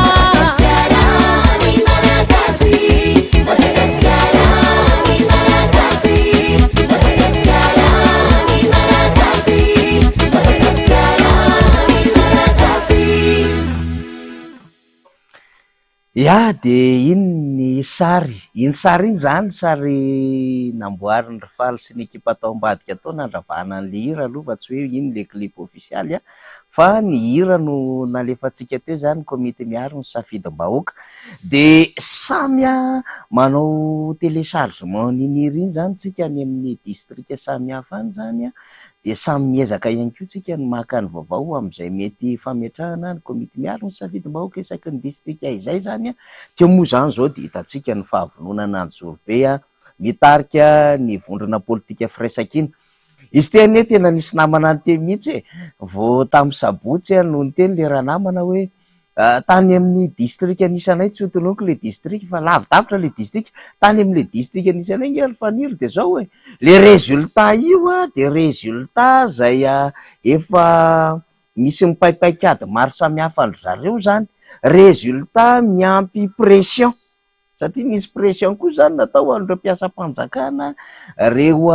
vondrom-bahoaka paritra kely any amin'ny district zay misy an'ireo circonscription électorale ary le résultat ihany koa de efa nahitana n'ilay hoe olana samihafa zay nitranga vokatry le hoe anomalie de io zany le vokatry le résultat n'le fanjakana ny presque deuxième position daholo zareo zany hoe le résultat zany tsy le tena safidim-bahoaka tena normal fa raha le normal zany de miverina amin'ny teny asana izy moa no ny teny an'izay teto asana honorable Rodairakotomanjato na izy ny amin'ny hoe 5% ina 10% no any tsy mihoatra an'izay tokony ho azony reo miara-dia amin'ny fitondram-panjakana raha le tena résultat vokatry le safidim-bahoaka no natao fa misy zany am'le karazan-javatra maro be lay bourrage-na urina lay resaka anarana olona marobe tsy tafiditra latsaka atao anaty lisitra ohatry ny Andramasina zany tena nataraina mihitsy any candidatsika zany zay tany Andramasina zany lay resaka hoe fanaovana an'le bulletin précoce sy lay hoe tena nentina daholo ny karazan'olona hifidy tamin'ny alalan'ny hoe kara-pifidianana tsy misy kara-panondro na mitovy leta ny kara-panondro zany de mbola io ny résultat azony reto mpiaradia amin'ny fanjakana reto zany hoe efa somary miboost-tena zany raha zay ny fomba hitenenantsika azy techniquement misy na ara-teknika miboost-tena mihitsy zany andeha lavitra be mena reziky mena tosika mihitsy zany le candidat miara-dia amin'ny fitondram-panjakana de efa nitsotsofina ny sasany vao nahita 20,200 tany amin'ny distrika zay misy azy tany zany fara tena niraisina tam'le hoe vokatry ny safidim-bahoaka marina de veritsika zany fa podro any am'izay toerana zay niady toerana roa zany ny candidat ny firaisakina ary mazava ho azy zany tsisy adevitra koa rehefa tsy misy koa ny teritery satria betsaka tamin'ireo tompona ndraiky mpanjakana nge misy zao tsika tsy hiteny distrika amintsika fa tena misy tompona ndraiky mpanjakana tsy menatra mihitsy miaraka amin'ny fiarakodia amin'ny plaque rouge tsy menatra mihitsy ny sasany manana ndraikitra anivon'ny distrika miara-milahatra amina tompona ndraikitra ny lehibe am-pokotany sy ny sisa ny sasany zany mandritry ny fotoana ny fifidianana de tena manao fiteny mahery mihitsy ny miambina bureau de vote de reny rehetrarehetra zay le tiako teneny miboost-teny zareo tamin'ny fomba filalaovany azy lay fifidianana de mbola nitsipozipozy teo ihany zany le isa eo amin'ny 5,10, 6,10, 20,200 fa raha nandeha tam'le hoe vérité na urina izy zany na hoe fahamarina ny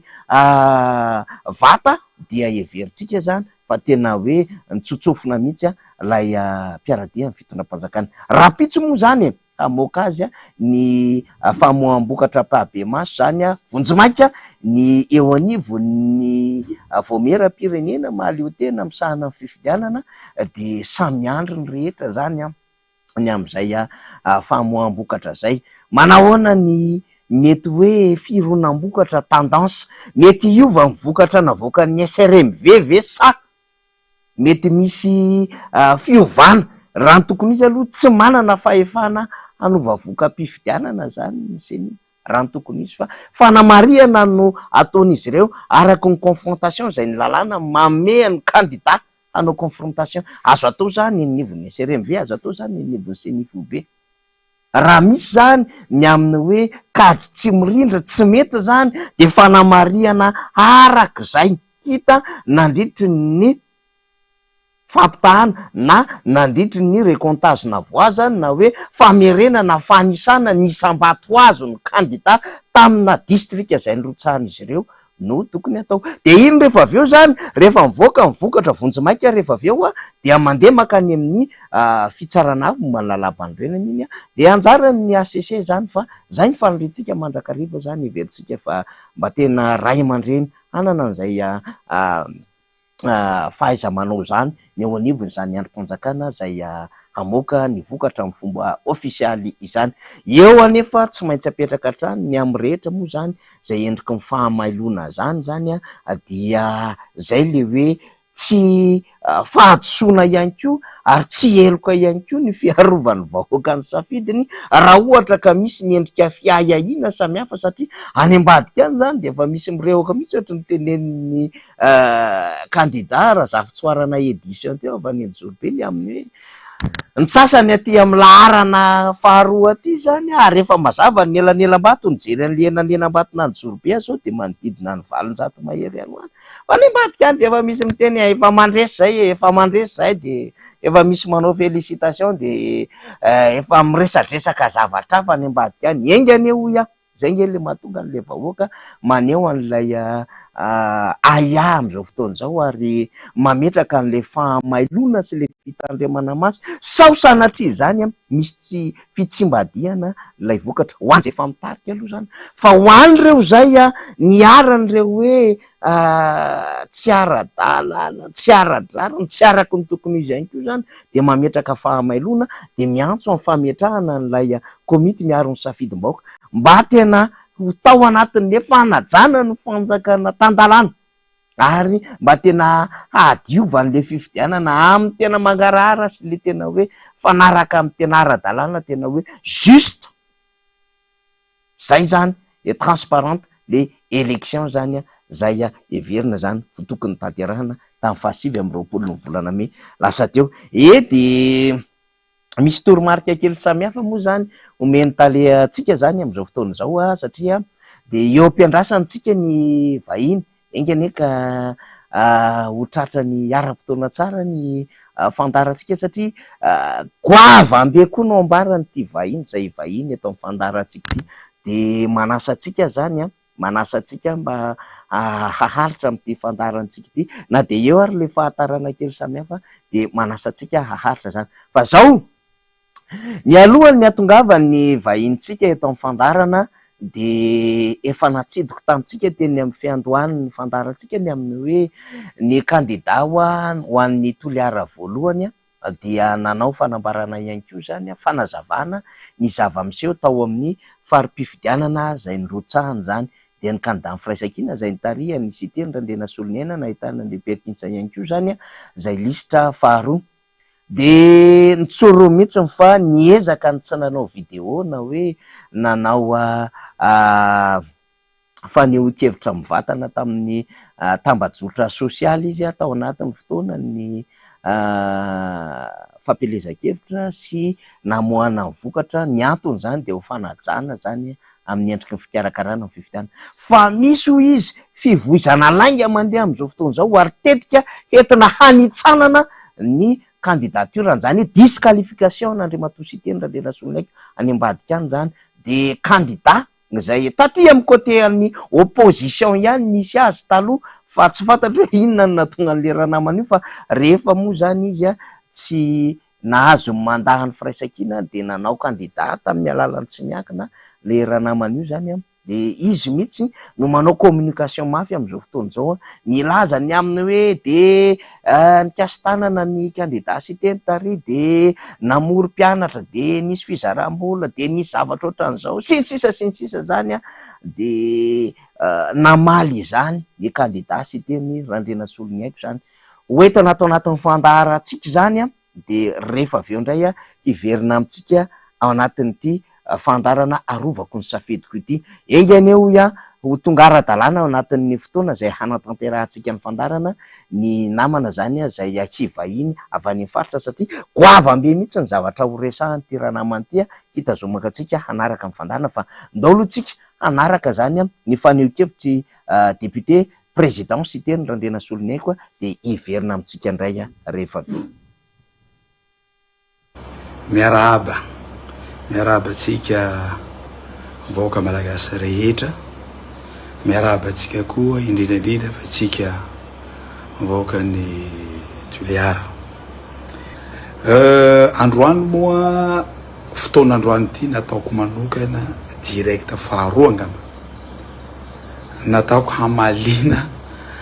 any zokibe colonel Rabe Jules niezaka aho zokibe tsy namaly ary niezaka koa aho tsy nandratsiraty anao zany fa trop c'est trop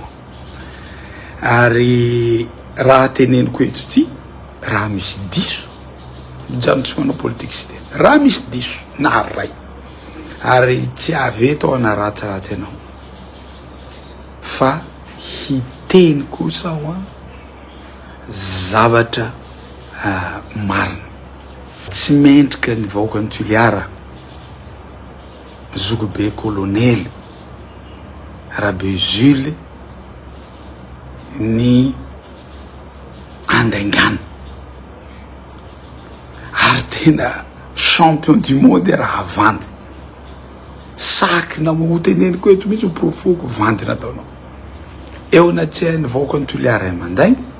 eo anatrehany mpitonja rehetra ao toliara amandaigny ary tsy haiko hoe ino zavatra nomenanao io ino raha namianao mahatonga anao mandainga mahatonga anao mahavandy zay ny zavatra tsy haiko ino raha nampisonanao nahatonga anao mamozoko be ary jereo videonao fa tena mangovotra mihitsy anao tena mitrambla mihitsy anao hoe ino le raha nampisotronao anao mahatonga anao mandainga da hoary azavako amitsika vaoaka malagasy rehetra indrindra fa isika vaoaka ny tuliara voalohany indrindra ny tena anao fa namango président Fokotany aho soko be mameretsereta iha sy teny rendrena solomiaiko ro hamango an'izany ka tsy hipoaky tanatsika io tsy tena iaby olo iaby atoliara ao raha zaho sy teny rendrena solomiaiko hoe mamango olo zao hainao ny toerako ao toliara ao fa nandefasako ho ise le président Fokotany halalanao azy hoe marina na diso zany ray zay enao resako colonel Zokobe colonel enao nantsoiko izy nantaniko anio hoe ahoana zany vaovao zao namango anao zany nanda izy tsy fombako mienregistré olo fa nienregistreko avao conversation nay roa mba hananako profo nanda izy ka zay tiako teneny aminao ozoko be hoe mba hajanono koa vandinao iaho colonely ary hitako iha tsy namian'olo général satria hain'olo ty toetranao ary maro raha ho teneniko mikasika anao androany de ialako tsy zao tsy avandy ny antony fahitan'olo toetranao raha ty ozoko be toetranao tena mahasaky mamadiky vahoaka malagasy rehetra mahasaky mandainga amin'olo be rehetra zaho tsy namango an'izany président Fokotany zany ameo ahy proof directa mijano tsy manao politique mandra-pahafatiko mijano sy teny randriana solo miaiko tsy manao politika mandra-pahafatiko raha izaho sy teny randriana solo miaiko namango président Fokotany sahanao mihitsy mandainga teto koa lainga raiky nataonao koa niantso anao 2 heures du matin niantso anao 2 heures du matin satria ny fanarahatsika isika nivory niaraka amin'ny président Seni toliara voalohany nivory niaraka tamin'ny ia mo anaran'iny préfet ta toliara tao nivory niaraka tamin'ny candidat rehetra akoatsy candidat numéro 2 akoatsy ny candidat numéro 2 nivorytsika tamin'ny lehibe niaraka tamin'ny lehibe ny police nivorytsika niaraka tamin'ny lehibe ny gendarme nivorytsika niaraka tamin'ny lehibe ny miaramila isika rehetra reo niaraky nivory zoko be lafa niaraky nivory tao tsika ko satria tapaky tao fa nanao propagande ny président Fokotany tsika rehetra de tsy tokony hapatorinany ny matériel rehetra fa aterina maraina sahanao mihitsy Zokobe Rabe Jules colonel Rabe Jules sahanao mavandy eo anatrehany ampavandinao zany na ampandainganao monsieur le préfet ampandainganao lehibe ny police ampandainganao lehibe ny miaramila ampandainganao lehibe ny gendarme ampandainganao président Seni teo dolo reo ampandainganao candidat rehetra sahanao andainga fa tsy teo anao ny février ino ary anao nangataka an'io fa ia tsy tonga ro natsoko tonga avy amin'izay tsika ary isika tamin'ny tapaka teo tsy mahazo mikitika an'ireo matériel reo fa manara-maso fotsiny enao mihitsy ny teny hoe handefa moto 41 moto satria 41 Fokotany hanara-maso anao de sahanao ny teny nandainga teo natsiany vahoaka malagasy Zokobe ary tena rano inominao ty lainga ty fa enao zany tsy fantatra akory hoe nantsoina fotsiny anao fa za angalabato nandeha nanatra za angana nanatra an'iny rehefa nivory tao isika de ny teny hoe aleo faterina maraina satria reto président Fokontany reto fa tsy neutre intsony satria fa efa nanao propagande président Fokontany reky ny akabeazan'ny président Fokontany 95% président Fokontany nandeha nanao propagande daholo nanisa akanjo ny candidat nandeha nanao propagande izay ny antony nahatonga atsika nanao ka mandainga koa ianao hoe nantsoisité hataonao koa angalabato am'izany raha fo maraina atsika nanaraka an'iny fanateran'iny a mba tsy hisy président tonga de hapiditra an'iny amy tsanony any zao vao ampafantariko mivoaka malagasy ia moa io ia resaky vandy tena rano sotroinao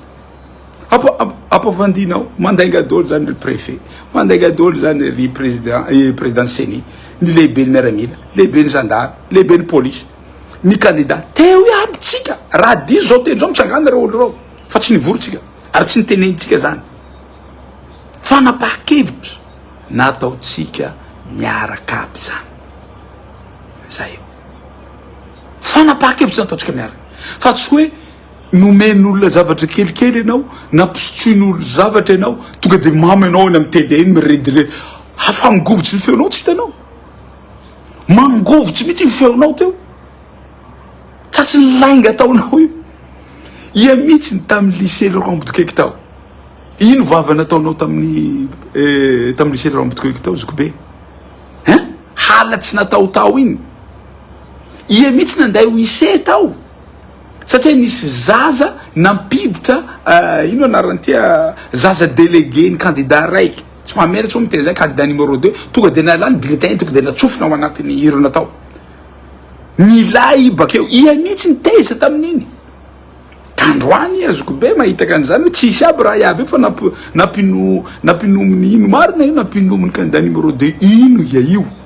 lasa mirediredy fahatany ia olo colonel ity raiky zay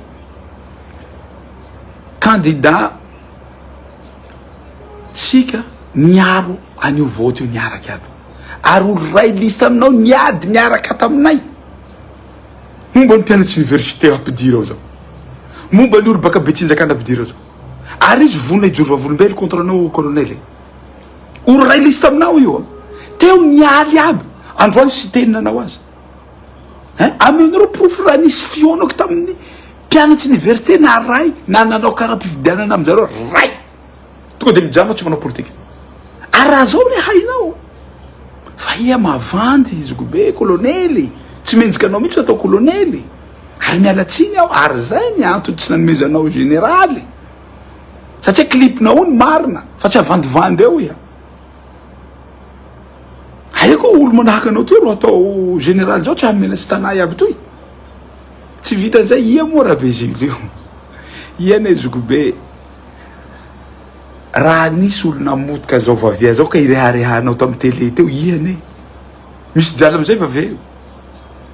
tamin'ny andro nitantananay amy vavia io zahay nandray anjaikitra tsy latatsy 400 millions vola ampidiritsika amy vavia ao isa tao fa nanino lafa nitan'olo ty toetranao tsisy nanome vola sasy satria bloqué vanao le raha zay colonel Rabezily zao la tokony ho haitsika vaoaka malagasy tena tao anatin'ny membre ny vavia io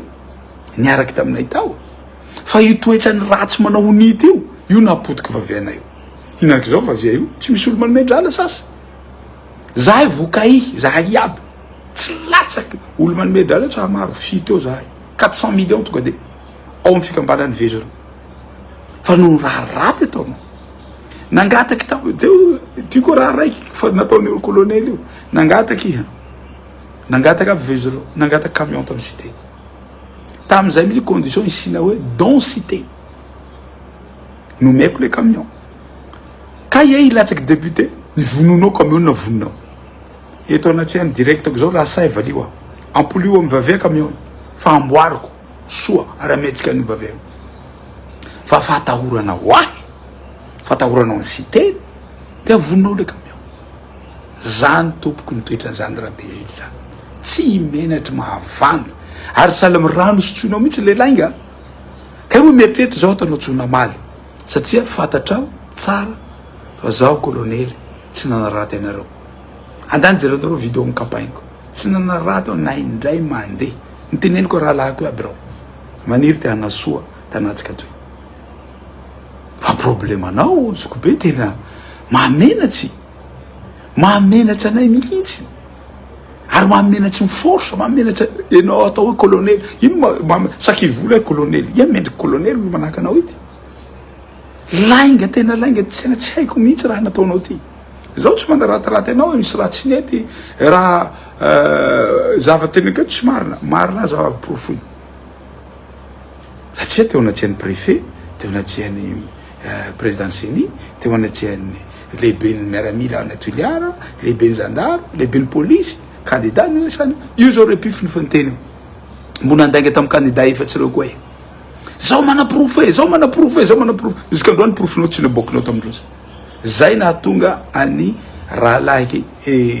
ianara teo honorable repifiny anisan'ny candidat niteny hoe nandainga taminay Rabezile miteny manaprofo tsy hita profon'izao asiko manahaka an'izao ary zao raha teneniko ia miteny hoe 2 jours iny 2 jours izy anao zaho sy teny rendrany solinaiko nandeha nizaradraly andeha nizaravary abo sara direkta mijano tsy mandina ACC koa atsika Rabezile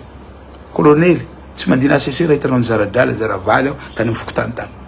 abo profonao abo sarinao abo intoy sy teny nefa sary aminao ao candidat hafa ro nizaravary nizara ino na te jala tamin'iny andro na tamin'ny andro fifidiana raha hitanao hoe toy lay io sy teny nandeha nanome dala olo tia io sy teny na ny olo niaraka amin'ny sy teny tsy teny avao io mizaradala ny tia i abo sarinao io lay sy teny manome dala amin'ny daty toy abo sarinao tsy mandina ACC direkta mijano fa iako hoe tsy mena tsy mahavandy rahalahy zay raha teneniko raha teneniko zao tsy manaraty raha tsy nataonao raha nataonao aby teneniko zao fa rehefa ia resy la iany mba ny DG mba niazoko raha mba mialy lay mba mitipatipaky raha oko tia mba atao député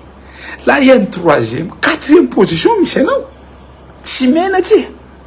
fa raha tanaty sainao ao de izao haiko ane tanaty sainao satria zao avy amin'ny firasakina satria zao mpanohitsy mety aminao zany colonel Rabezile ty mitory ahy satria hampiany fitondrany raha mitory ahy zay zany tianao natao zaho raha teneniko anao tsotra mba hovao amizay sainao fa ia olobe hovao sainao fa ia olobe androany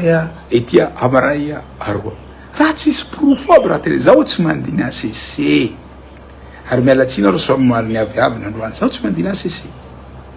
tonga de mijano ao lafa menao profo toy zao nanome dala taroa na toy zao namango zao président fotany zao na toy zao nandeha nangalatsy ta 2 heures du matin zao tonga de mijano koa aho direkta mijano nataoko le izy fa raha ny fanarahantsika iaby tamin'ny préfet tamin'ny président Seni tamin'ny lehiben'ny miaramila lehiben'ny police lehiben'ny gendarme niaraka amitsika iaby tao candidat androany mavandy tena tsy haiko marina ranona mpinome anao toy izoko be mirediredy atao fa migovotsinao iny vola zao mivola zao hitanao misy strate na mangovotry zaraiky te mivola raha baka mifoko ary iany efa maty politikenao na président fokotantsona satria ty raha ny fanaranao mivahoaka hafa ty raha ataonao hafa mahasaky ka andoto hoe amy raha tsisy diga raha tsy nisy na raha nisy ekeko manino moa zao niteny nisoloka teny tavaratsy tany momba ny taratasy vaza zao nifona io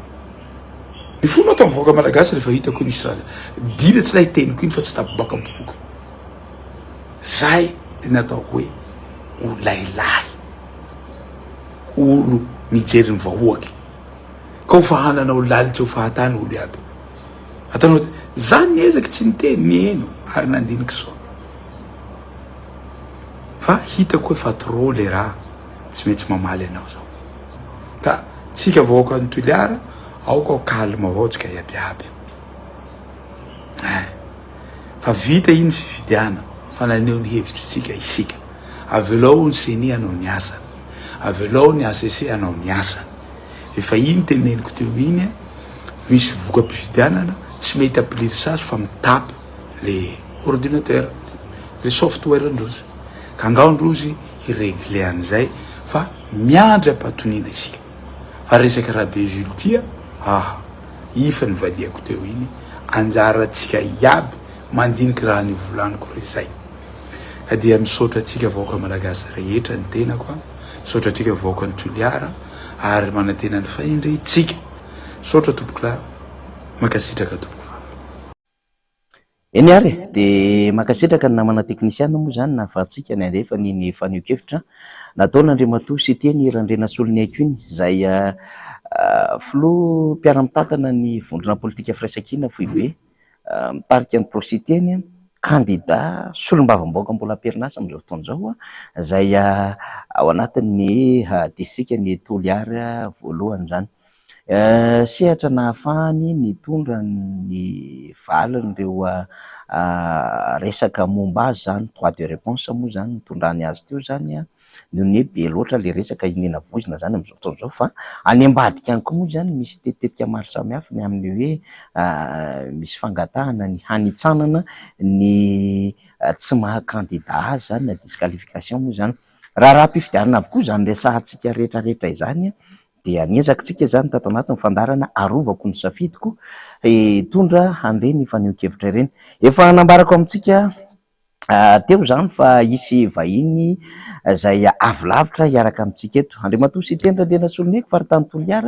Toliara voalohany distrika na circonscription électorale izay nirotsahana. Fa ny vahintsika eto indray zany dia any amin'ny faritany Toliara teo aloha zany raha faritany resantsika fa faritra Androy fa distrika n'Ambovimbe Androy zany hoe farim-pifidianana ny distrika n'Ambovimbe Androy. Izy moa tsy mahita an'izany Ambovimbe Androy zany lavitra anie zany de nanana kandida ny firaisan-kina tao Stanislas Razafintsoa no kandida tao mbola tanora de tanora eritreriny tokoa miaraka amintsika amin'izao fotoana izao de arabaitsika moa zany Andriamatoa Stanislas vatana eto amin'ny fandarana arovako ny safidiko. Rabanao namana mpanolotra fandarana. Ya afaka miteny mafimafy Stanislas eny aloha tsara ihany satria Ambovimbe lavidavitra ianao nahazo ny mandat ny kandida amin'ny firaisan-kina Stanislas Costa Razafintsoa iza moa zany kandida amin'ny firaisan-kina zany tao Ambovimbe Androy. Eka misaotra betsaka faly miarahaba ny mpihaino sy ny mpijery ny fahitalavitra rehetrarehetra dia faly koa miarahaba antsika mpiara-miasa ato nandray amin'izao fotoana izao. Ny kandida firaisan-kina kandida laharana voalohany tao amin'ny distrikany Ambovimbe Androy dia araka an'le teneninao teo hoe Stanislas Costa Razafintsoa député stany ihany moa zany ahafantarany rehetrarehetra azy de mbola miarahaba koa ny vahoaka ny Ambovimbe distrika ny Ambovimbe Androy rehetrarehetra dia anankiroa zahay no nifanenana tany dia ny kandida avy ao amin'ny Hermara sy tsika avy amin'ny firaisan-kina moa zany dia tsika no nijoro nohany an'izay firehan-kevitra avy amin'ny firaisan-kina zay dia ny kandida Stanislas Costa Razafintsoa izay tsy de fahita loatra eo amin'ny sehatry ny politika fa tonga koa angamba zao ny fotoana hijoroana ary anisan'ny maharesy lahatra zany firaisan-kina zany de na de fiheverana firaisan-kina zay fotsiny de fa nanaitra voalohany hoe aleo hitsangana hoy izy ianao teo hoe kandida tanora de tanora tokoa tena marina zay satria ray aman-dreny beko mihitsy zoky beko mihitsy lay mifaninana tao fampandrosoana ny firenena moa no hijoroana sy hitsanganana dia vonona koa ny haneho hevitra. Ambovimbe Androy zany ara-tantara lavitra de lavitra zany ary ara-tantara ihany koa zany eo amin'ny distrika rehetra de azo lazaina fa faritra manana ny olana eo amin'ny resaka fiainana ara-tsosialy sy ny sisa alohan'ny tena hidirako lalindalina de matosy tany tsy lasy raha zafisoana deputesy tany araka ny fahafantaran'olona anao mba tatarao amin'ny mpanaraka atsika satria mijery atsika Madagasikara ray manontolo mahita atsika miavana any ivelany satria mivatana amin'ny alalan'ny Facebook sy ny YouTube ny fandarantsika arovako ny safidiko mba tatarao kely fotsiny géographiquement zany ny na hoe fomba famaritana azy ara-géografika ny misy any Ambovombe Androy satria avy lavitra ianao ny tonga eto Antananarivo amin'izao fotoan'izao. Eny tompoko lavidavitra tokoa aloha zany raha Ambovombe no jerena satria any amin'ny farany atsimon'ny Madagasikara no misy azy raha ohatra ka ataontsika hoe ny tendron'ny Madagasikara dia aty Fort Dauphin de mikisaka kely eo amin'ny 100 kilometatra sy 10 na 110 kilometatra de tonga any Ambovombe. De raha ny ara-géografika dia toerana lemaka tokoa izy sady toerana tena ahitavana azo atao hoe raha atao amin'ny teny baiko manahirana be ny mandika anazy dia azo atao hoe fa semi désertique satria raha ny firotsaky ny orana efa tsy manaraka ny tokony ho izy tsony raha ny haintany dia tiomena moa zany tena afatarana azy raha ohatra ka lafy ny ara-toetrandro no tenenina de le tiomena io zany efa tsy souffle de vent tsotra fotsiny zany ny any fa efa tena satria efa ngazana tanteraka le tany noho izany zany rehefa misy le rivotra satria ny pluviosité na ny rotsakorana efa mahalana tokoa de efa tsisy tsony zava-maniry firy tsony zany any de zay ny mahatonga an'le hoe tiomena io moa zany tena afatarana azy am'izao tena mampalahelo tokoa satria raha ara-géografika tena eo amin'ny lafiny rotsakorana ny resaka fambolena sy ompiana no ankamaroan'ny fiveloman'ny olona any nefa izay mihitsy no efa tsy mandeha amin'ny laoniny tsony na ny fiompiana na ny rotsakorana noho izany tsy mandeha araka ny tokony ho izy tsony koa zany ny fambolena dia anisan'ny miaritra fahoriana tokoa aloha zany raha i Ambovombe zany amin'ny lafiny ara-géografika zay. Ny lalana sy ny tongavana any moa zany efa tena mbola tena sahirana koa am'izao. Nandeha fiarakodia avy any Stanislas? Nandeha fiarakodia nandeha lafilafo ny sarandalana somary lafilafo ny sarandalana satria raha ohatra fiara tsy mataho-dalana no tenenina moa zany dia anelanelany 2 hetsy hatramin'ny 3 hetsy ariary arakaraka ny tompony satria fiara tsy mataho-dalana zay occasionnel moa zany le izy raha ohatra ka nisy rambabebe-bahoaka ny tenenina fa raha ohatra ny de 5 alina sy 1 hetsy raha ohatra ka n'le frais fa na izay na zay tsy isan'andro no misy fa misy fotoana zany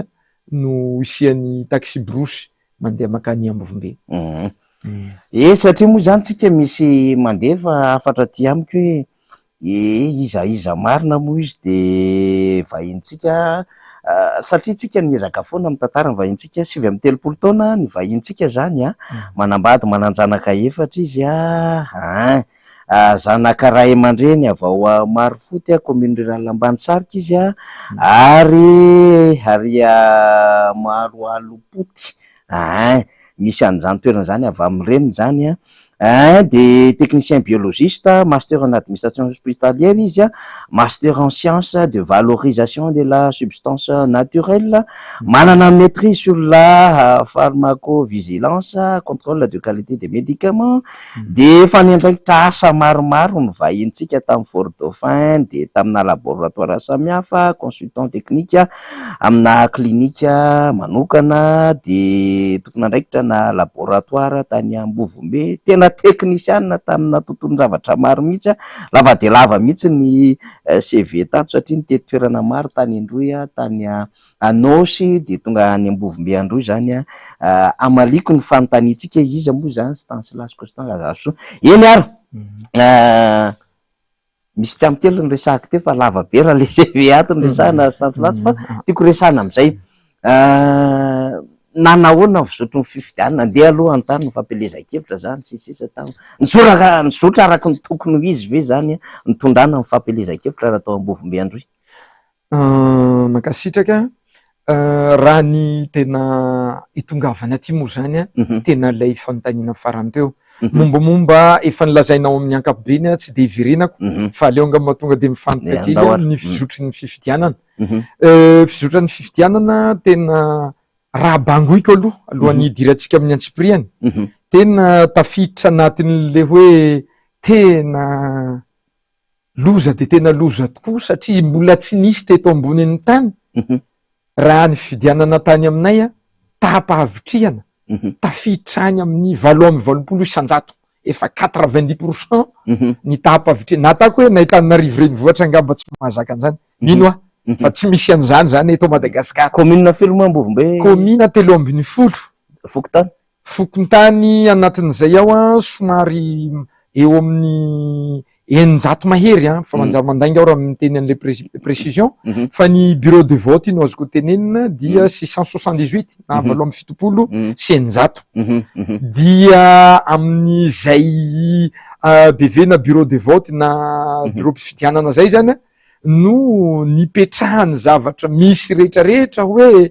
fanerena ankolaka amin'ny fomba samy hafa fanerena mivantana dia zay no nahatonga an'izay fa atako afaka misaintsaina ny rehetrarehetra hoe amin'ny fomba ahoana moa zany tsisy nijanona ny an-trano anie zany le olona raha ataontsika hoe sanatria zay no marina fa tsy zay no marina ary zay no joroana eto fa hoe nifidy daholo ny olona rehetrarehetra 900 isanjato izy anao commune firy nahitana an'izany ny commune rehetrarehetra efa valin'izy 13 commune zany fa tsy hoe misy commune anankiray no tena navitrika fa ny commune rehetrarehetra no nahitavana an'izay bangotokana zay hoe 8 faingo 3 isanjato no nivoaka amin'ilay tapahavitriana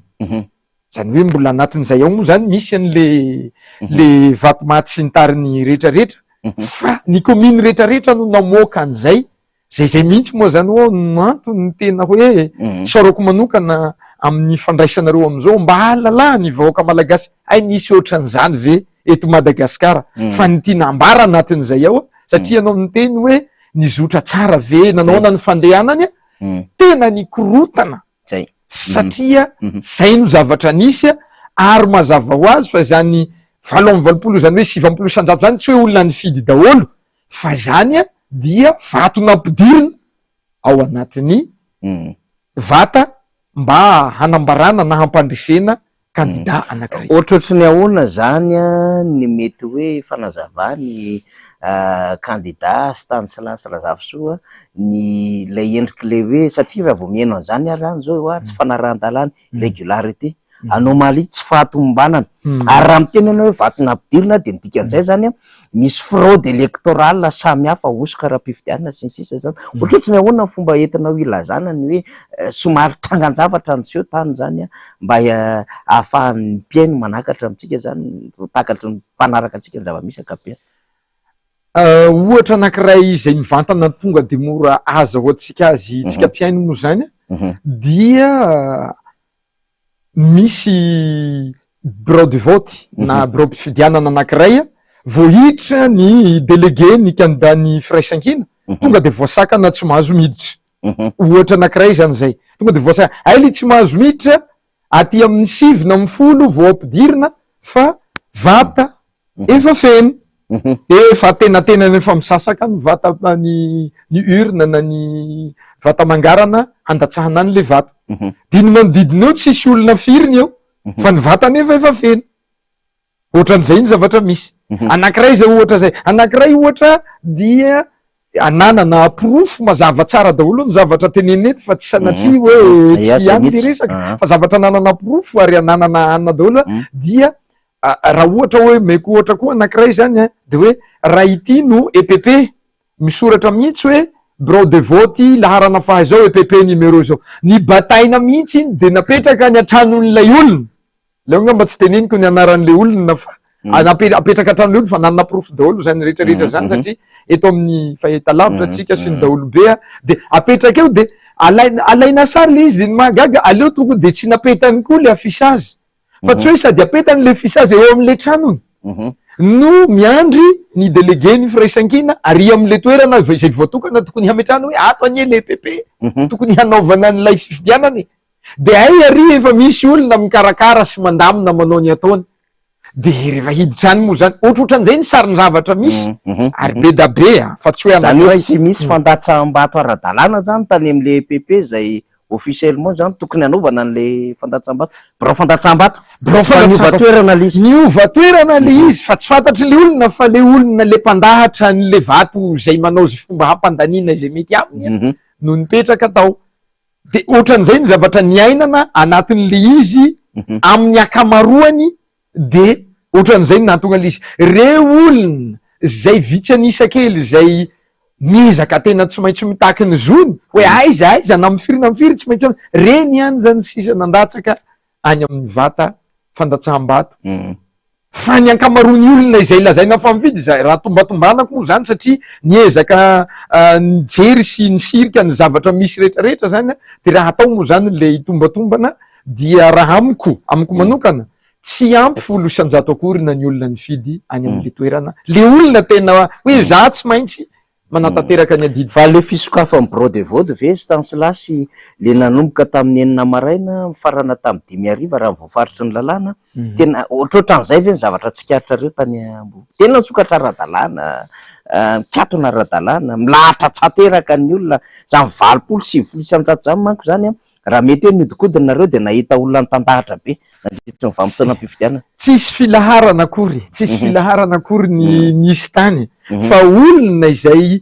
miinsista na miezaka tsy maintsy miditra fa nay zany raha ohatra atatsika hoe ohatra misy olona 10 eo milahatra dia anatin'le olona 10 milahatra tonga avy eo de jirena no zany ny olona hoe iza ty milahatra ty de misy lisitra an'io tsy atony anaranao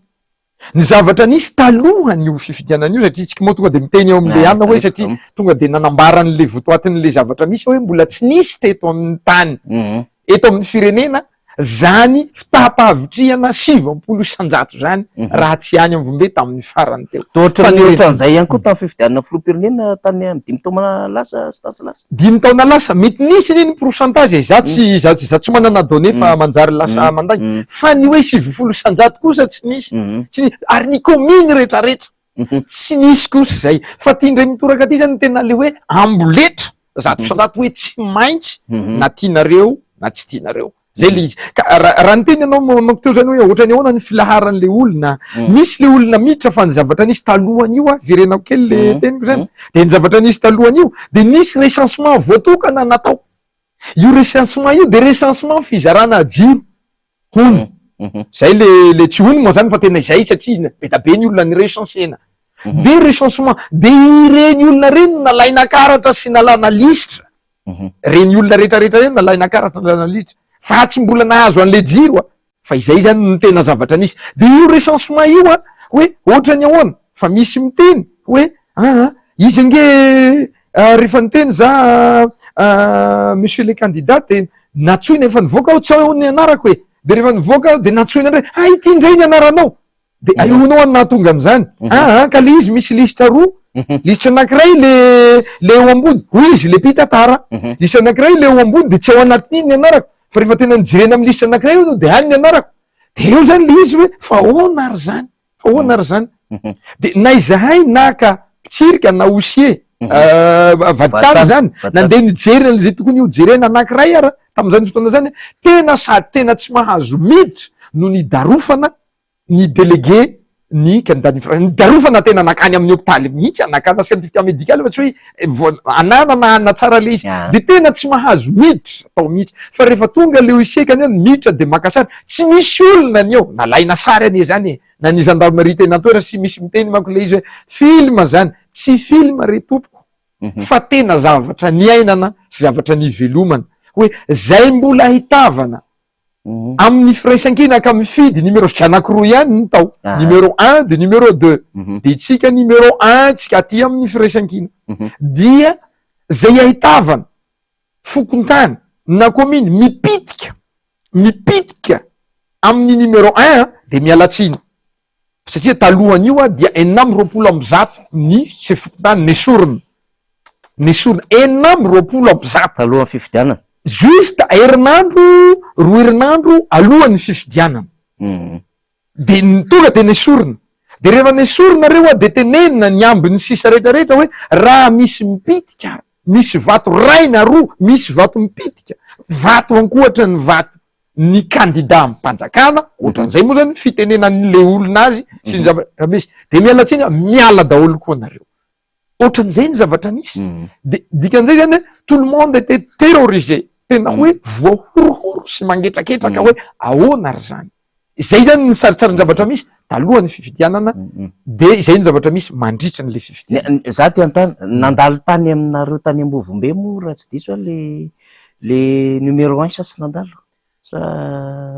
tsy tonga tany satria le filohan'ny République. Filohan'ny République nandalo tany Tsiombe, nandalo tany Antanimora, nandalo tany Amboasary, fa tsy ny pasikelenao fa takoe ono voarara ono izy tsy teo satria le toerana nandalovany zany tonga de nanaovany action. Fa ny tany aminay de le olona any aminay ihany zany hoe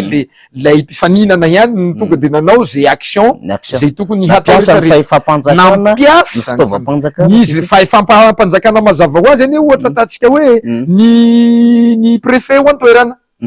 de io ny ampiasa mpanjakana izy nanao sonia sy nanamarika an'zany rehetrarehetra zany fa tsy hoe olona am'izao fotsiny de natao ny fitarainana ny anina rehetrarehetra fa zay no zavatra nisy de zay no zavatra ny ainana tany de ny fomba atao rehetrarehetra ono zao zao tena niantso mivantana niantso na ny président ny CRMV na ny préfet ahoana fa tena urgent ty fandarohana olona maratra mihitsy le olona ka sao de tokony asianareo teboka sy ninona niodikodina fa tsy nisy fihetsehana mihitsy am'zany nefa tena fandarofana anao fanenjehana ny ao fa tena tsy hitako tsony moa ze ana fa ianao tsy maintsy mijery an'le aina de nitondra le olona maratra nakany amin'ny hôpitaly de tsy nisy ana mihitsy any mazava ho azy io bureau de vote io de mandeha de nitety le huissier de mikatona daholo ny akamaroany fa aiza ara le fidianana fa avy aiza ara le 88% na le 70 isanjato. Raha azoko zany raha tena fitinina zany le fanazavany candidat Stanislas tany Ambovombe androy tena nisy fifidianana ve tany sa tsy nisy zany raha zany fanazavany zany azo atao hoe tsy nisy fifidianana fa fametrahana saritsary-pifidianana nisy hoe ataovy eto de soniavo de ohatran'izay ny zavatra nisy fa tsy nisy hoe fifidianana de hoe io misy olona malalaka de mitandahatra an'le olona de hoe fraude izay manko natatsika hoe fraude fa ny eto ndray amboletra no azoko ametrahana azy satria avy aiza raha le tahampahavitrihana zany avy aiza satria mipetraka le 90% nefa tsy nisy fifidianana vavolombelony zany tonga de le ponina rehetrarehetra any amin'le toerana azo atao manao fanadihadiana azo atao mihitsy ny manao fana ary zay mihitsy ny tena hetaheta manokana raha ohatra ka mbola misy fanjakana ty tany misy antsika ty ary zany no fanirina atao fanadihadiana hoe inona marina ny tena zavatra niseho eto ty zany am'ty manambara sy mitantara ny zavanisy fa ny tena manam-porofo ary ny tena mba hiarovantsika amin'ny fitroarany vahoaka satria ny vahoaka mahafantatra an'izany sy ny kandida azy miteny eto akory mahalala an'izany ary rehefa nilatsaka atsika tsy hoe nilatsaka miteny sy mametraka hoe le tsy maintsy lany na iny tsy hany fa mijoro anatin'ilay firaisakina satria manana hetaheta sy drafitra hitondrana hampivoarana lay toerana izay iandroy am'izao no farahidiny indrindra eran'ny Madagasikara miaiky an'izany tsika rehetrarehetra tsy mila hoe fanaporofona zany de be da be anefa ny zavatra kosa mba afaka miaingany ka hoy izy ianao hoe candidat tanora de tanora anatin'le fahatanorana zay ao mihitsy zay ao antoerana miasa mahita ny zava-misy rehetrarehetra no vonina hitroatra hoe aleo rangaha hitsangana atrarovina ara no anaiky an'izao raha ny projet misy installé ao maro aneny fotodrafitrasa rehetrarehetra sy ny rehetrarehetra tokony hipetraky fa mbola izao iandroy tsy tantaratra ny rehetrarehetra mba fanirinay koa mahita ny reny kandida amin'ny sasany reny hoe ity dia petrabola manokana avy amin'ny fanjakana mba zay zavatra tsy mbola nisy tatitra na indray mandeha ny any amin'ny toerana misy anay ny aviako zao na indray mandeha hoe izao vahoaka ny zavatra mba vinavinaina sy ny zavatra mba eritreretina hatao zao ny zava-misy amin'ny firenena de mba malahelo ny tena de mijoro zay raha tsy diso Stanislas district niaraka tamin'ny Ambovombe Antanimora district miaraka fa anisan'le nahazo district vaovao izy de nahazo circonscription électorale tamin'ity fifidianana sy lobambako ty tena marina dikan'izay zany nisy opportunité politika nomen'le fitondram-panjakana am'le olony zany tany toerana zany raha zay arany zava-misy mino fa tsy mipetrapetraka fotsiny Andry Matosy Tantsilasy tonga eto am'izao fotoana zao akoatra ny fitantarana mivatana hita mivaoaka malagasy moa zany misy ny recours samihafa moa zany ho an'ny omeny lalàna mba ho fantatry ny rehetra ihany ny zavatra mitranga tany atoerana zany ho an'izay tena fijoroana amin'ny fahamarinana zay sy ny famerenana fampanjakana ny fanjakana tandalana manantena inona na izany na zany azy ianao eo anatrehan'izay hoe napetraka daholo ihany ny fitoriana samihafa napetraka ny fitoriana sy fitarainana mba anehotsika sahady hoe misy fanjakana ty tany ty raha ohatra zao atatsika hoe tsy nijoro anisany izy teneniko hoe tsy de hita amin'ny sehatra politika ny candidat numéro 1 tena tsy de hita fa tena hoe zay tsy fahitana zay raha ohatra ka mangina daholo ny ao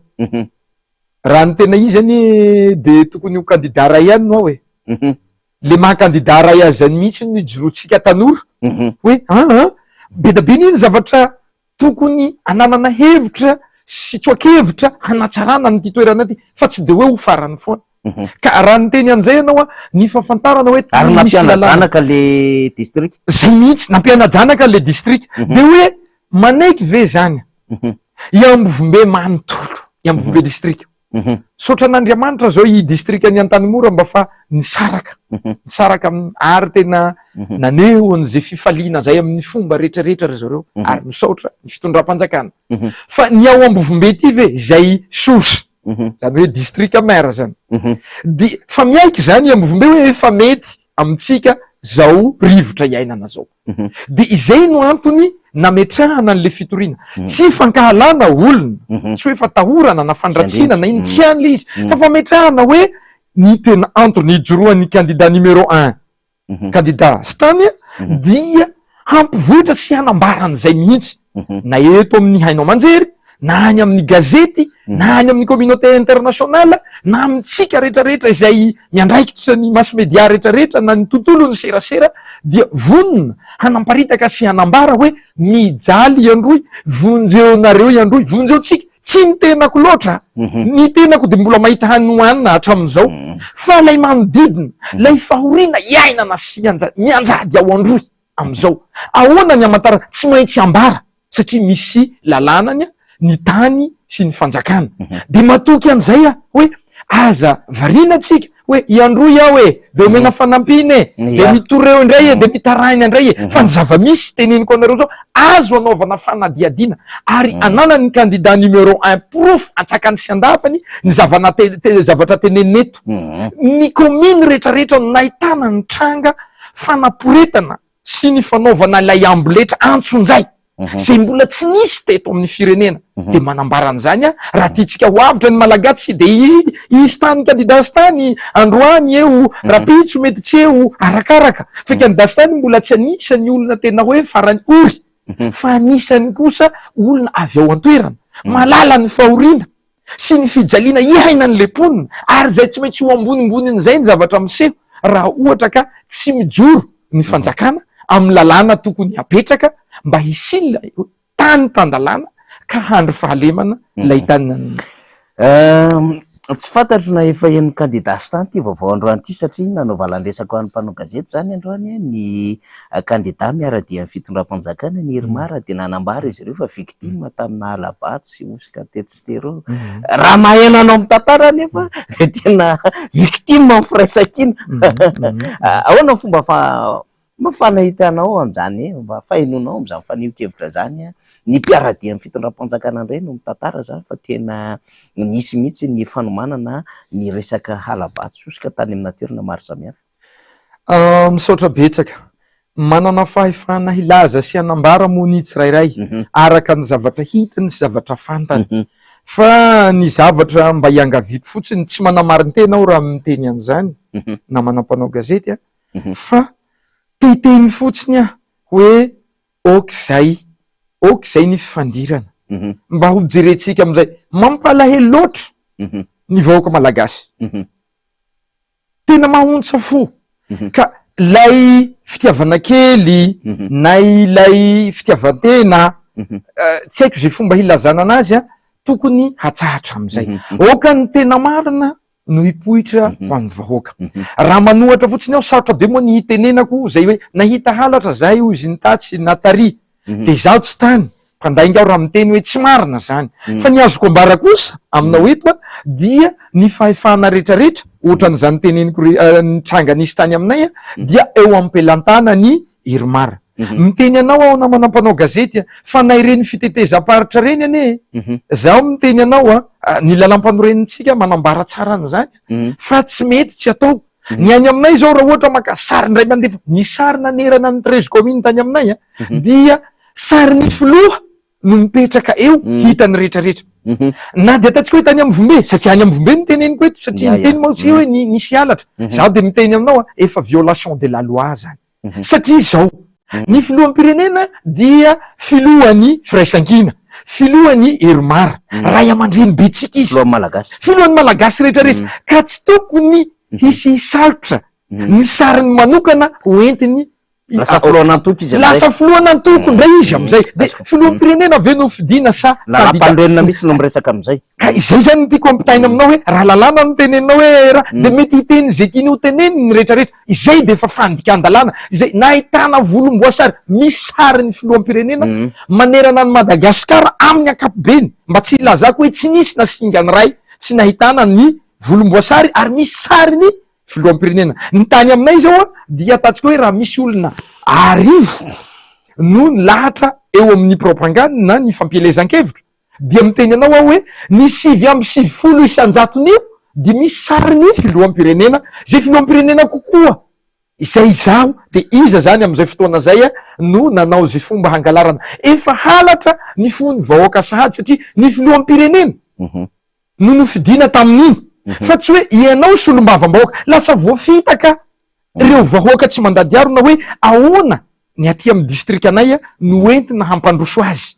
de ny filoham-pirenena ve no fidina nisy resaka ohatran'izany ohatra ny tany aminay hoe raha ohatra nareo tsy mifidy an'io candidat-mpanjakana io zay mihitsy le izy a dia tsy ahazo fanampina sy fitsinjovana avy amin'ny filoham-pirenena raha matahotra ny olona ka zay ihany zany satria raha nazavazavatra maro aho de lasa manazavazavatra zay mety tsy voa ray an-tanana fa ny ambarako anao fotsiny de hoe mandritry ny fampielezan-kevitra de mitondra volomboasary zay misy sariny filoham-pirenena de zay rehetrarehetra zay zany de ambarako anao hoe endrika fandika-an-dalàna sahady mbola tsy manambaratsika hoe iza no nangalatra fa efa fangalarana hevy-bahoaka sahady fony vahoaka sahady zay a efa trucherie ino moa ny tenenana azy efa truqué zany hoe efa misy familiviliana an'le safidy manomboka eo amin'ny zavatra tsy tokony atao zany misy moa le fananganana n'lay hoe komity miaro ny safidim-bahoaka ny komity miaro ny safidim-bahoaka de manana foto-kevi-dehibe zay nijoroana de hoe tena fametrahana ny fanjakana tan-dalàna tena fiarovana ny safidim-bahoaka mba ho madio ny fifidianana ho aminy ho avy eo mba hametraka zany hoe anteny meram-pirenena miendrika izany maromaro ny tanjona zay hijoroana mino fa ianareo any Ambovombe andro ihany koa tsy vahoaka matorony ihany fa vahoaka mifo misy apahana vahoaka ihany mba te aneo ny hevina mba manana ny fomba fijeriny mba mety maharay vaovao mikasika an'izany KMSP zany candidat Stanislas ny vahoaka aloha raha amin'ny raha ohatra ka raha ohatra fotsiny fidianana no tenentsika teo ka raha amin'ny ankapobeny de efa te hiova manoloana ny zavatra tsy mety tsy olona no ataoko tsy mety eto fa le firehan-kevitra hitondrana amin'ny ankapobeny de efa mangetaeta an'ilay fiovana zay ny vahoaka zay aloha ny zavatra misy ary be da be raha ny joro ny tena dia tsisy afatsy ny hametraka fotsiny an'izay eritreritra zay ary isitina reo tanora namana rehetrarehetra araka zay teneninao zay hoe andeo tsika hanana fijerena de efa nisy ny teny ana hoe zay te anaraka anao fa sao de fanonganam-panjakana raha no zavatra tianao atao ty de hoy izaho ny teneniko hoe mbola tsy miresaka hoe fanjakana atsika fa jereo ty distrika atsika ty milentika zay zany anisany fampelezan-kevitra natao raha milentika ty ka hieritreritra hiovatsika hanavao azy tsy maintsy mijery rivo vaovao tsy maintsy mijery fomba fijery vaovao ho an'ny distrika atsika ny resaka fanjakana ndray no hotenenina hoe fanjakana amin'ny ankapobeny amiko a de miteny aminareo hoe ny fanjakana ve no tsy mitodika aty amin'ny androy sa ny mpitarika aty amitsika no olana zay no joroana dia be dabe zany no resy lahatra tamin'izany be dabe resy lahatra tamin'izany ka hoy izy ianao teo hoe amin'ny resaka fiovana sy iana be dabe ny olona na nianatra eny ara-fanatsy nianatra fa mahatsapa ny zavatra misy mahita hoe amin'ny fasaingy tsy afa manoatra manoloana ny toe-java-misy rehetrarehetra fanerena nisy tany aminay saritsara-mpifidianana fa tsy fifidianana zany ny zavatra angatahana fanadiadiana raha tena hoe anao manao ny asany tokoa ny fanjakana dia tena mankasitraka ary mankatelina manokana zany fandraisana andraikitra zany hoe ao ara idinana zany zavatra misy zany fa zavatra mbola tsy misy record mondial angamba iambovombe androy am'zany anany teneniko aminao teo zany hoe 70 isanjato zany avo lenta be zany fahavitriana zany ka le olona tsy mavitrika am'lay hoe nirotsaka amin'ny fidy am'le valim-panontaniana to manko ny teo atongavana fa am'le hoe fiovana sy hetaheta fandrosoana tsy zay akory fa lay amboletra sy antery ny ainana tany ka mampihena n'le hambopo ny vahoaka rehetrarehetra am'le tenenao hoe iroso amin'ny fivoarana iroso amin'ny fampandrosoana ny androy iarahana eny ary marina ny fivahinianana eto tsika kandida Stanislas andeha ataoko hoe niona tamina fasahina goavambe anao zavatra ho an'ny sasany zany ianao tany tsy nilefitra ary tsy resy tonomaso ny joro ho an'ny fitiavana n'le distrika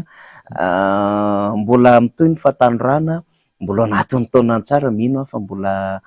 hijoro ho an'Ambovombe Androy Stanislas mety mba betsaka ny vahoaka na ny zanakam-pelezana eto Tananarivo any Toamasina any Mahajanga any Adego Fianaratsoa any ivelany any mihaino mahita mivatana antsika amin'izao fotoana izao mety mba manakoresahana ianao ny amin'ny fijoroanao an'izany Ambovombe zany manoloana ny fahampitehana fahantrana sy ny fahasimbana de homena miditra vitsy pasta mankasitraka am'izao famaraparanana zao dia tsy ho hainy mankasitraka sy misaotra antsika rehetra avy any Androy na eto Madagasikara koa mba malahelo ihany mahazo any Androy Ambovombe Androy indrindrandrindra zavatra manjo sy iainana any de mamerina ary manamafy antsika rehetrarehetra fa ny mitolona ho an'ny fampandrosoana tsy vitany ray andro tsy seza na fitiavan-tseza na fitiavam-boninahitra loatra no nijoroa ny kandida Stan kandida la numéro 1 tamin'ny fidianana teo fa ny mba hitroarantsika am'izay hoe andao hiara hifanentana na ny zanakam-pelezana na nipetraka ao Ambovombe Androy hijery zay ahasoany Androy aleo ataotsika fifaninanana masina na de sahirana Madagasikara dia mbola Androy mbola latsaka mihoatra nohony zany ka zay zavatra rehetrarehetra zay no tiako ampitaina amitsika rehetrarehetra Antandroy na malagasy zay mipetraka any Androy na malagasy mipetraka any Androy kosa fa mba malahelo ny toe-java-misy any Androy hoe itsika rehetrarehetra miara-mifanohana fanohana ara-kevitra no ahatongavantsika amin'ny fivoarany Androy hialany amin'izao mangitsokitsoka iainan'izao ka raha ohatra tonga ty hanambara ary hanao zay ezaka zay tratry ny aina rehetrarehetra dia manantena antsika ary manantena koa ny kandida mpifaninana satria izahay mirahalahy mianaka le mpifaninana atao amin'ny Miromara tena olona fampiditra trano mifampiresaka tsara tsy olona mpifahavalo akory tsy any le izy satria izay koa ny zavatra nisy ny ainana foana hatramin'izay fa za tsy manana eritreritra nairakotonairabe atao fahavalo efa nambarako mbenimbeny ny fahavaloko dia lay fahoriana mahazo any Androy diso lalina loatra eraky zao tontolo zao eto Madagasikara de izay no ampitaiko antsika rehetrarehetra hoe itsika tsy mbola hoe resy satria ny tolona mitohy tolona ho an'ny fampandrosoana any Androy ary tsy hitsahatra mihitsy amin'ny fomba rehetra sy mizay ataotsika rehetrarehetra am'izay lalan-kevitra sy lalan-tsaina hitondrana vonona handray ny tolo-kevitra avy amintsika rehetra zanakam-pelezana sy eraky ny Madagasikara na mpanao politika io na olon-tsotra io na mpitondra fivavahana io dia vonina handray an'izay fa na de vola hoe ataontsika hoe miana mandeha amin'ny resaka politika zay ary fa ny foa mampanahy kosa de vonina zato isan-jato fa hanoana sy hijery izay mba anjara biriky hoentina amin'ny tanindrazana zay iaraha-manana. Feno fankasitrahantsika ny Razafso Stanislas Constant anatin'ity fandarantsika rovako ny safidiko ity. Mijery ny lera eto de efa manakaiky ny amin'ny 4 sy sasany. Tararaha teo koa ny fanombohan'ny fandarantsika adolokatrika zany tsika niaraka teto amin'ny fandarantsika. Saika mbola hiresaka lafim-baovao hafa kanefa moa zany ho an'ny fandaminana ny fandaram-potoana amin'ny haino manjery tahaka izao de efa misy fandrondrana dia hamarana ny fandarantsika. Ny fanazava-kevitra nentin'ny kandida Stanislas Constant Razafso teo dia hahitantsika taratra hatsapantsika sy hainantsika ny zava-misy na dia tsy tany Androy tsy tany Ambovombe ary tsika de mahatakatra ny amin'ny hoe tena misy zavatra tsy ara-drariny tsy ara-dalàna tena miopapana loatra ny amin'ny famerezan-jony vahoaka zay mba tena tokony haneho ny safidiny amin'ny ara-dalàna ny ainana tany. Soa nefa zany fa mbola tafakatra ty Antananarivo ihany zany i kandida Stanislas mbola afaka mifampiresaka amintsika mizara ny vaovao de arao ny famerenana ny fandarantsika resaona amatsika mba hiaino ny vaovao tany Ambovombe Androy zay tanisanina amatsika zay nitarika ny kandida Français Kinatany etoerana de mbola afaka ihany koa mitondra ny fitarainana amin'ireo rafy mpanjakana maefa afaka hitondrana zany fitarainana zany. Faniritsika de zao mba ho voaray atsakany sy andavany reny ary mba hisy ny fanokafana fanadihadiana satria tsy vitany hoe fandaroana ihany fa milivolina ny safidy ary amboletra safidy zay no misy tany Ambovombe Androy tamin'ny fifidianana tamin'ny 27 volana May lasa teo iny de mba hitombona ao anatin'le hoe olona lany tamin'ny fomba ara-dalàna fa tsy nanao tamin'izay fomba rehetra tsy araky ny ara-dalàna zany hitoerana eo amin'izay sezany ny antenimera-pirenena izay zany faniritsika menakavy. Makasitraka ny namana teknisianina ny mpiara-miasa rehetra ny tarehany tale Arinato Andremialso ny namana teknisianina ny mpanogazety rehetra miparitaka de ny mpiara-miasa amintsika amin'ny Radio Mada miaraka mandefa ny fandarantsika ihany koa ny tenako Faniry Razafy Manatany manome fotoana ho anao indray arapitso anatin'ny fandarana arovako ny safidiko de akasitrahana daholo isika rehetrarehetra tany amin'izay nandraisantsika ty fandarana ity. Makasitraka tompolasy tompoko avy.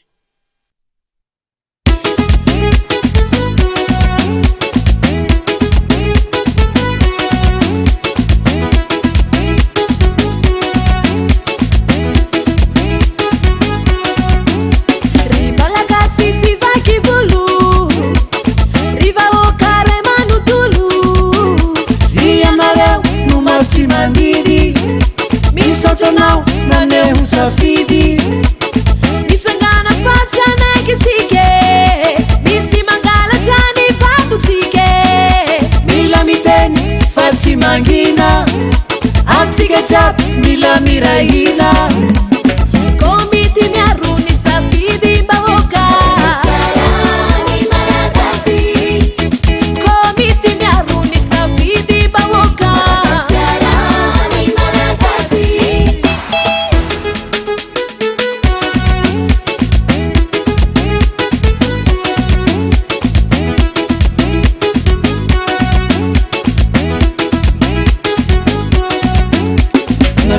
Vitaurana basi mipuaka na inura mandalo tiga timichuaka seti mai subik mai fatambari ramu sivari simifanari yari sigani la sabatu simama dikata tu watu bila mirai na tika na kavi daulube lela na bebavi komiti miaruni safidi bahoka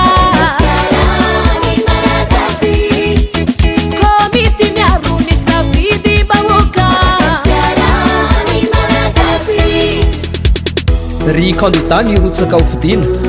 miantso antsika rehetra andao irahina ry vahoaka Andriamanjaka tompo-pahefana andao hiaraka amerina ny Madagasikara ho tany tandalàna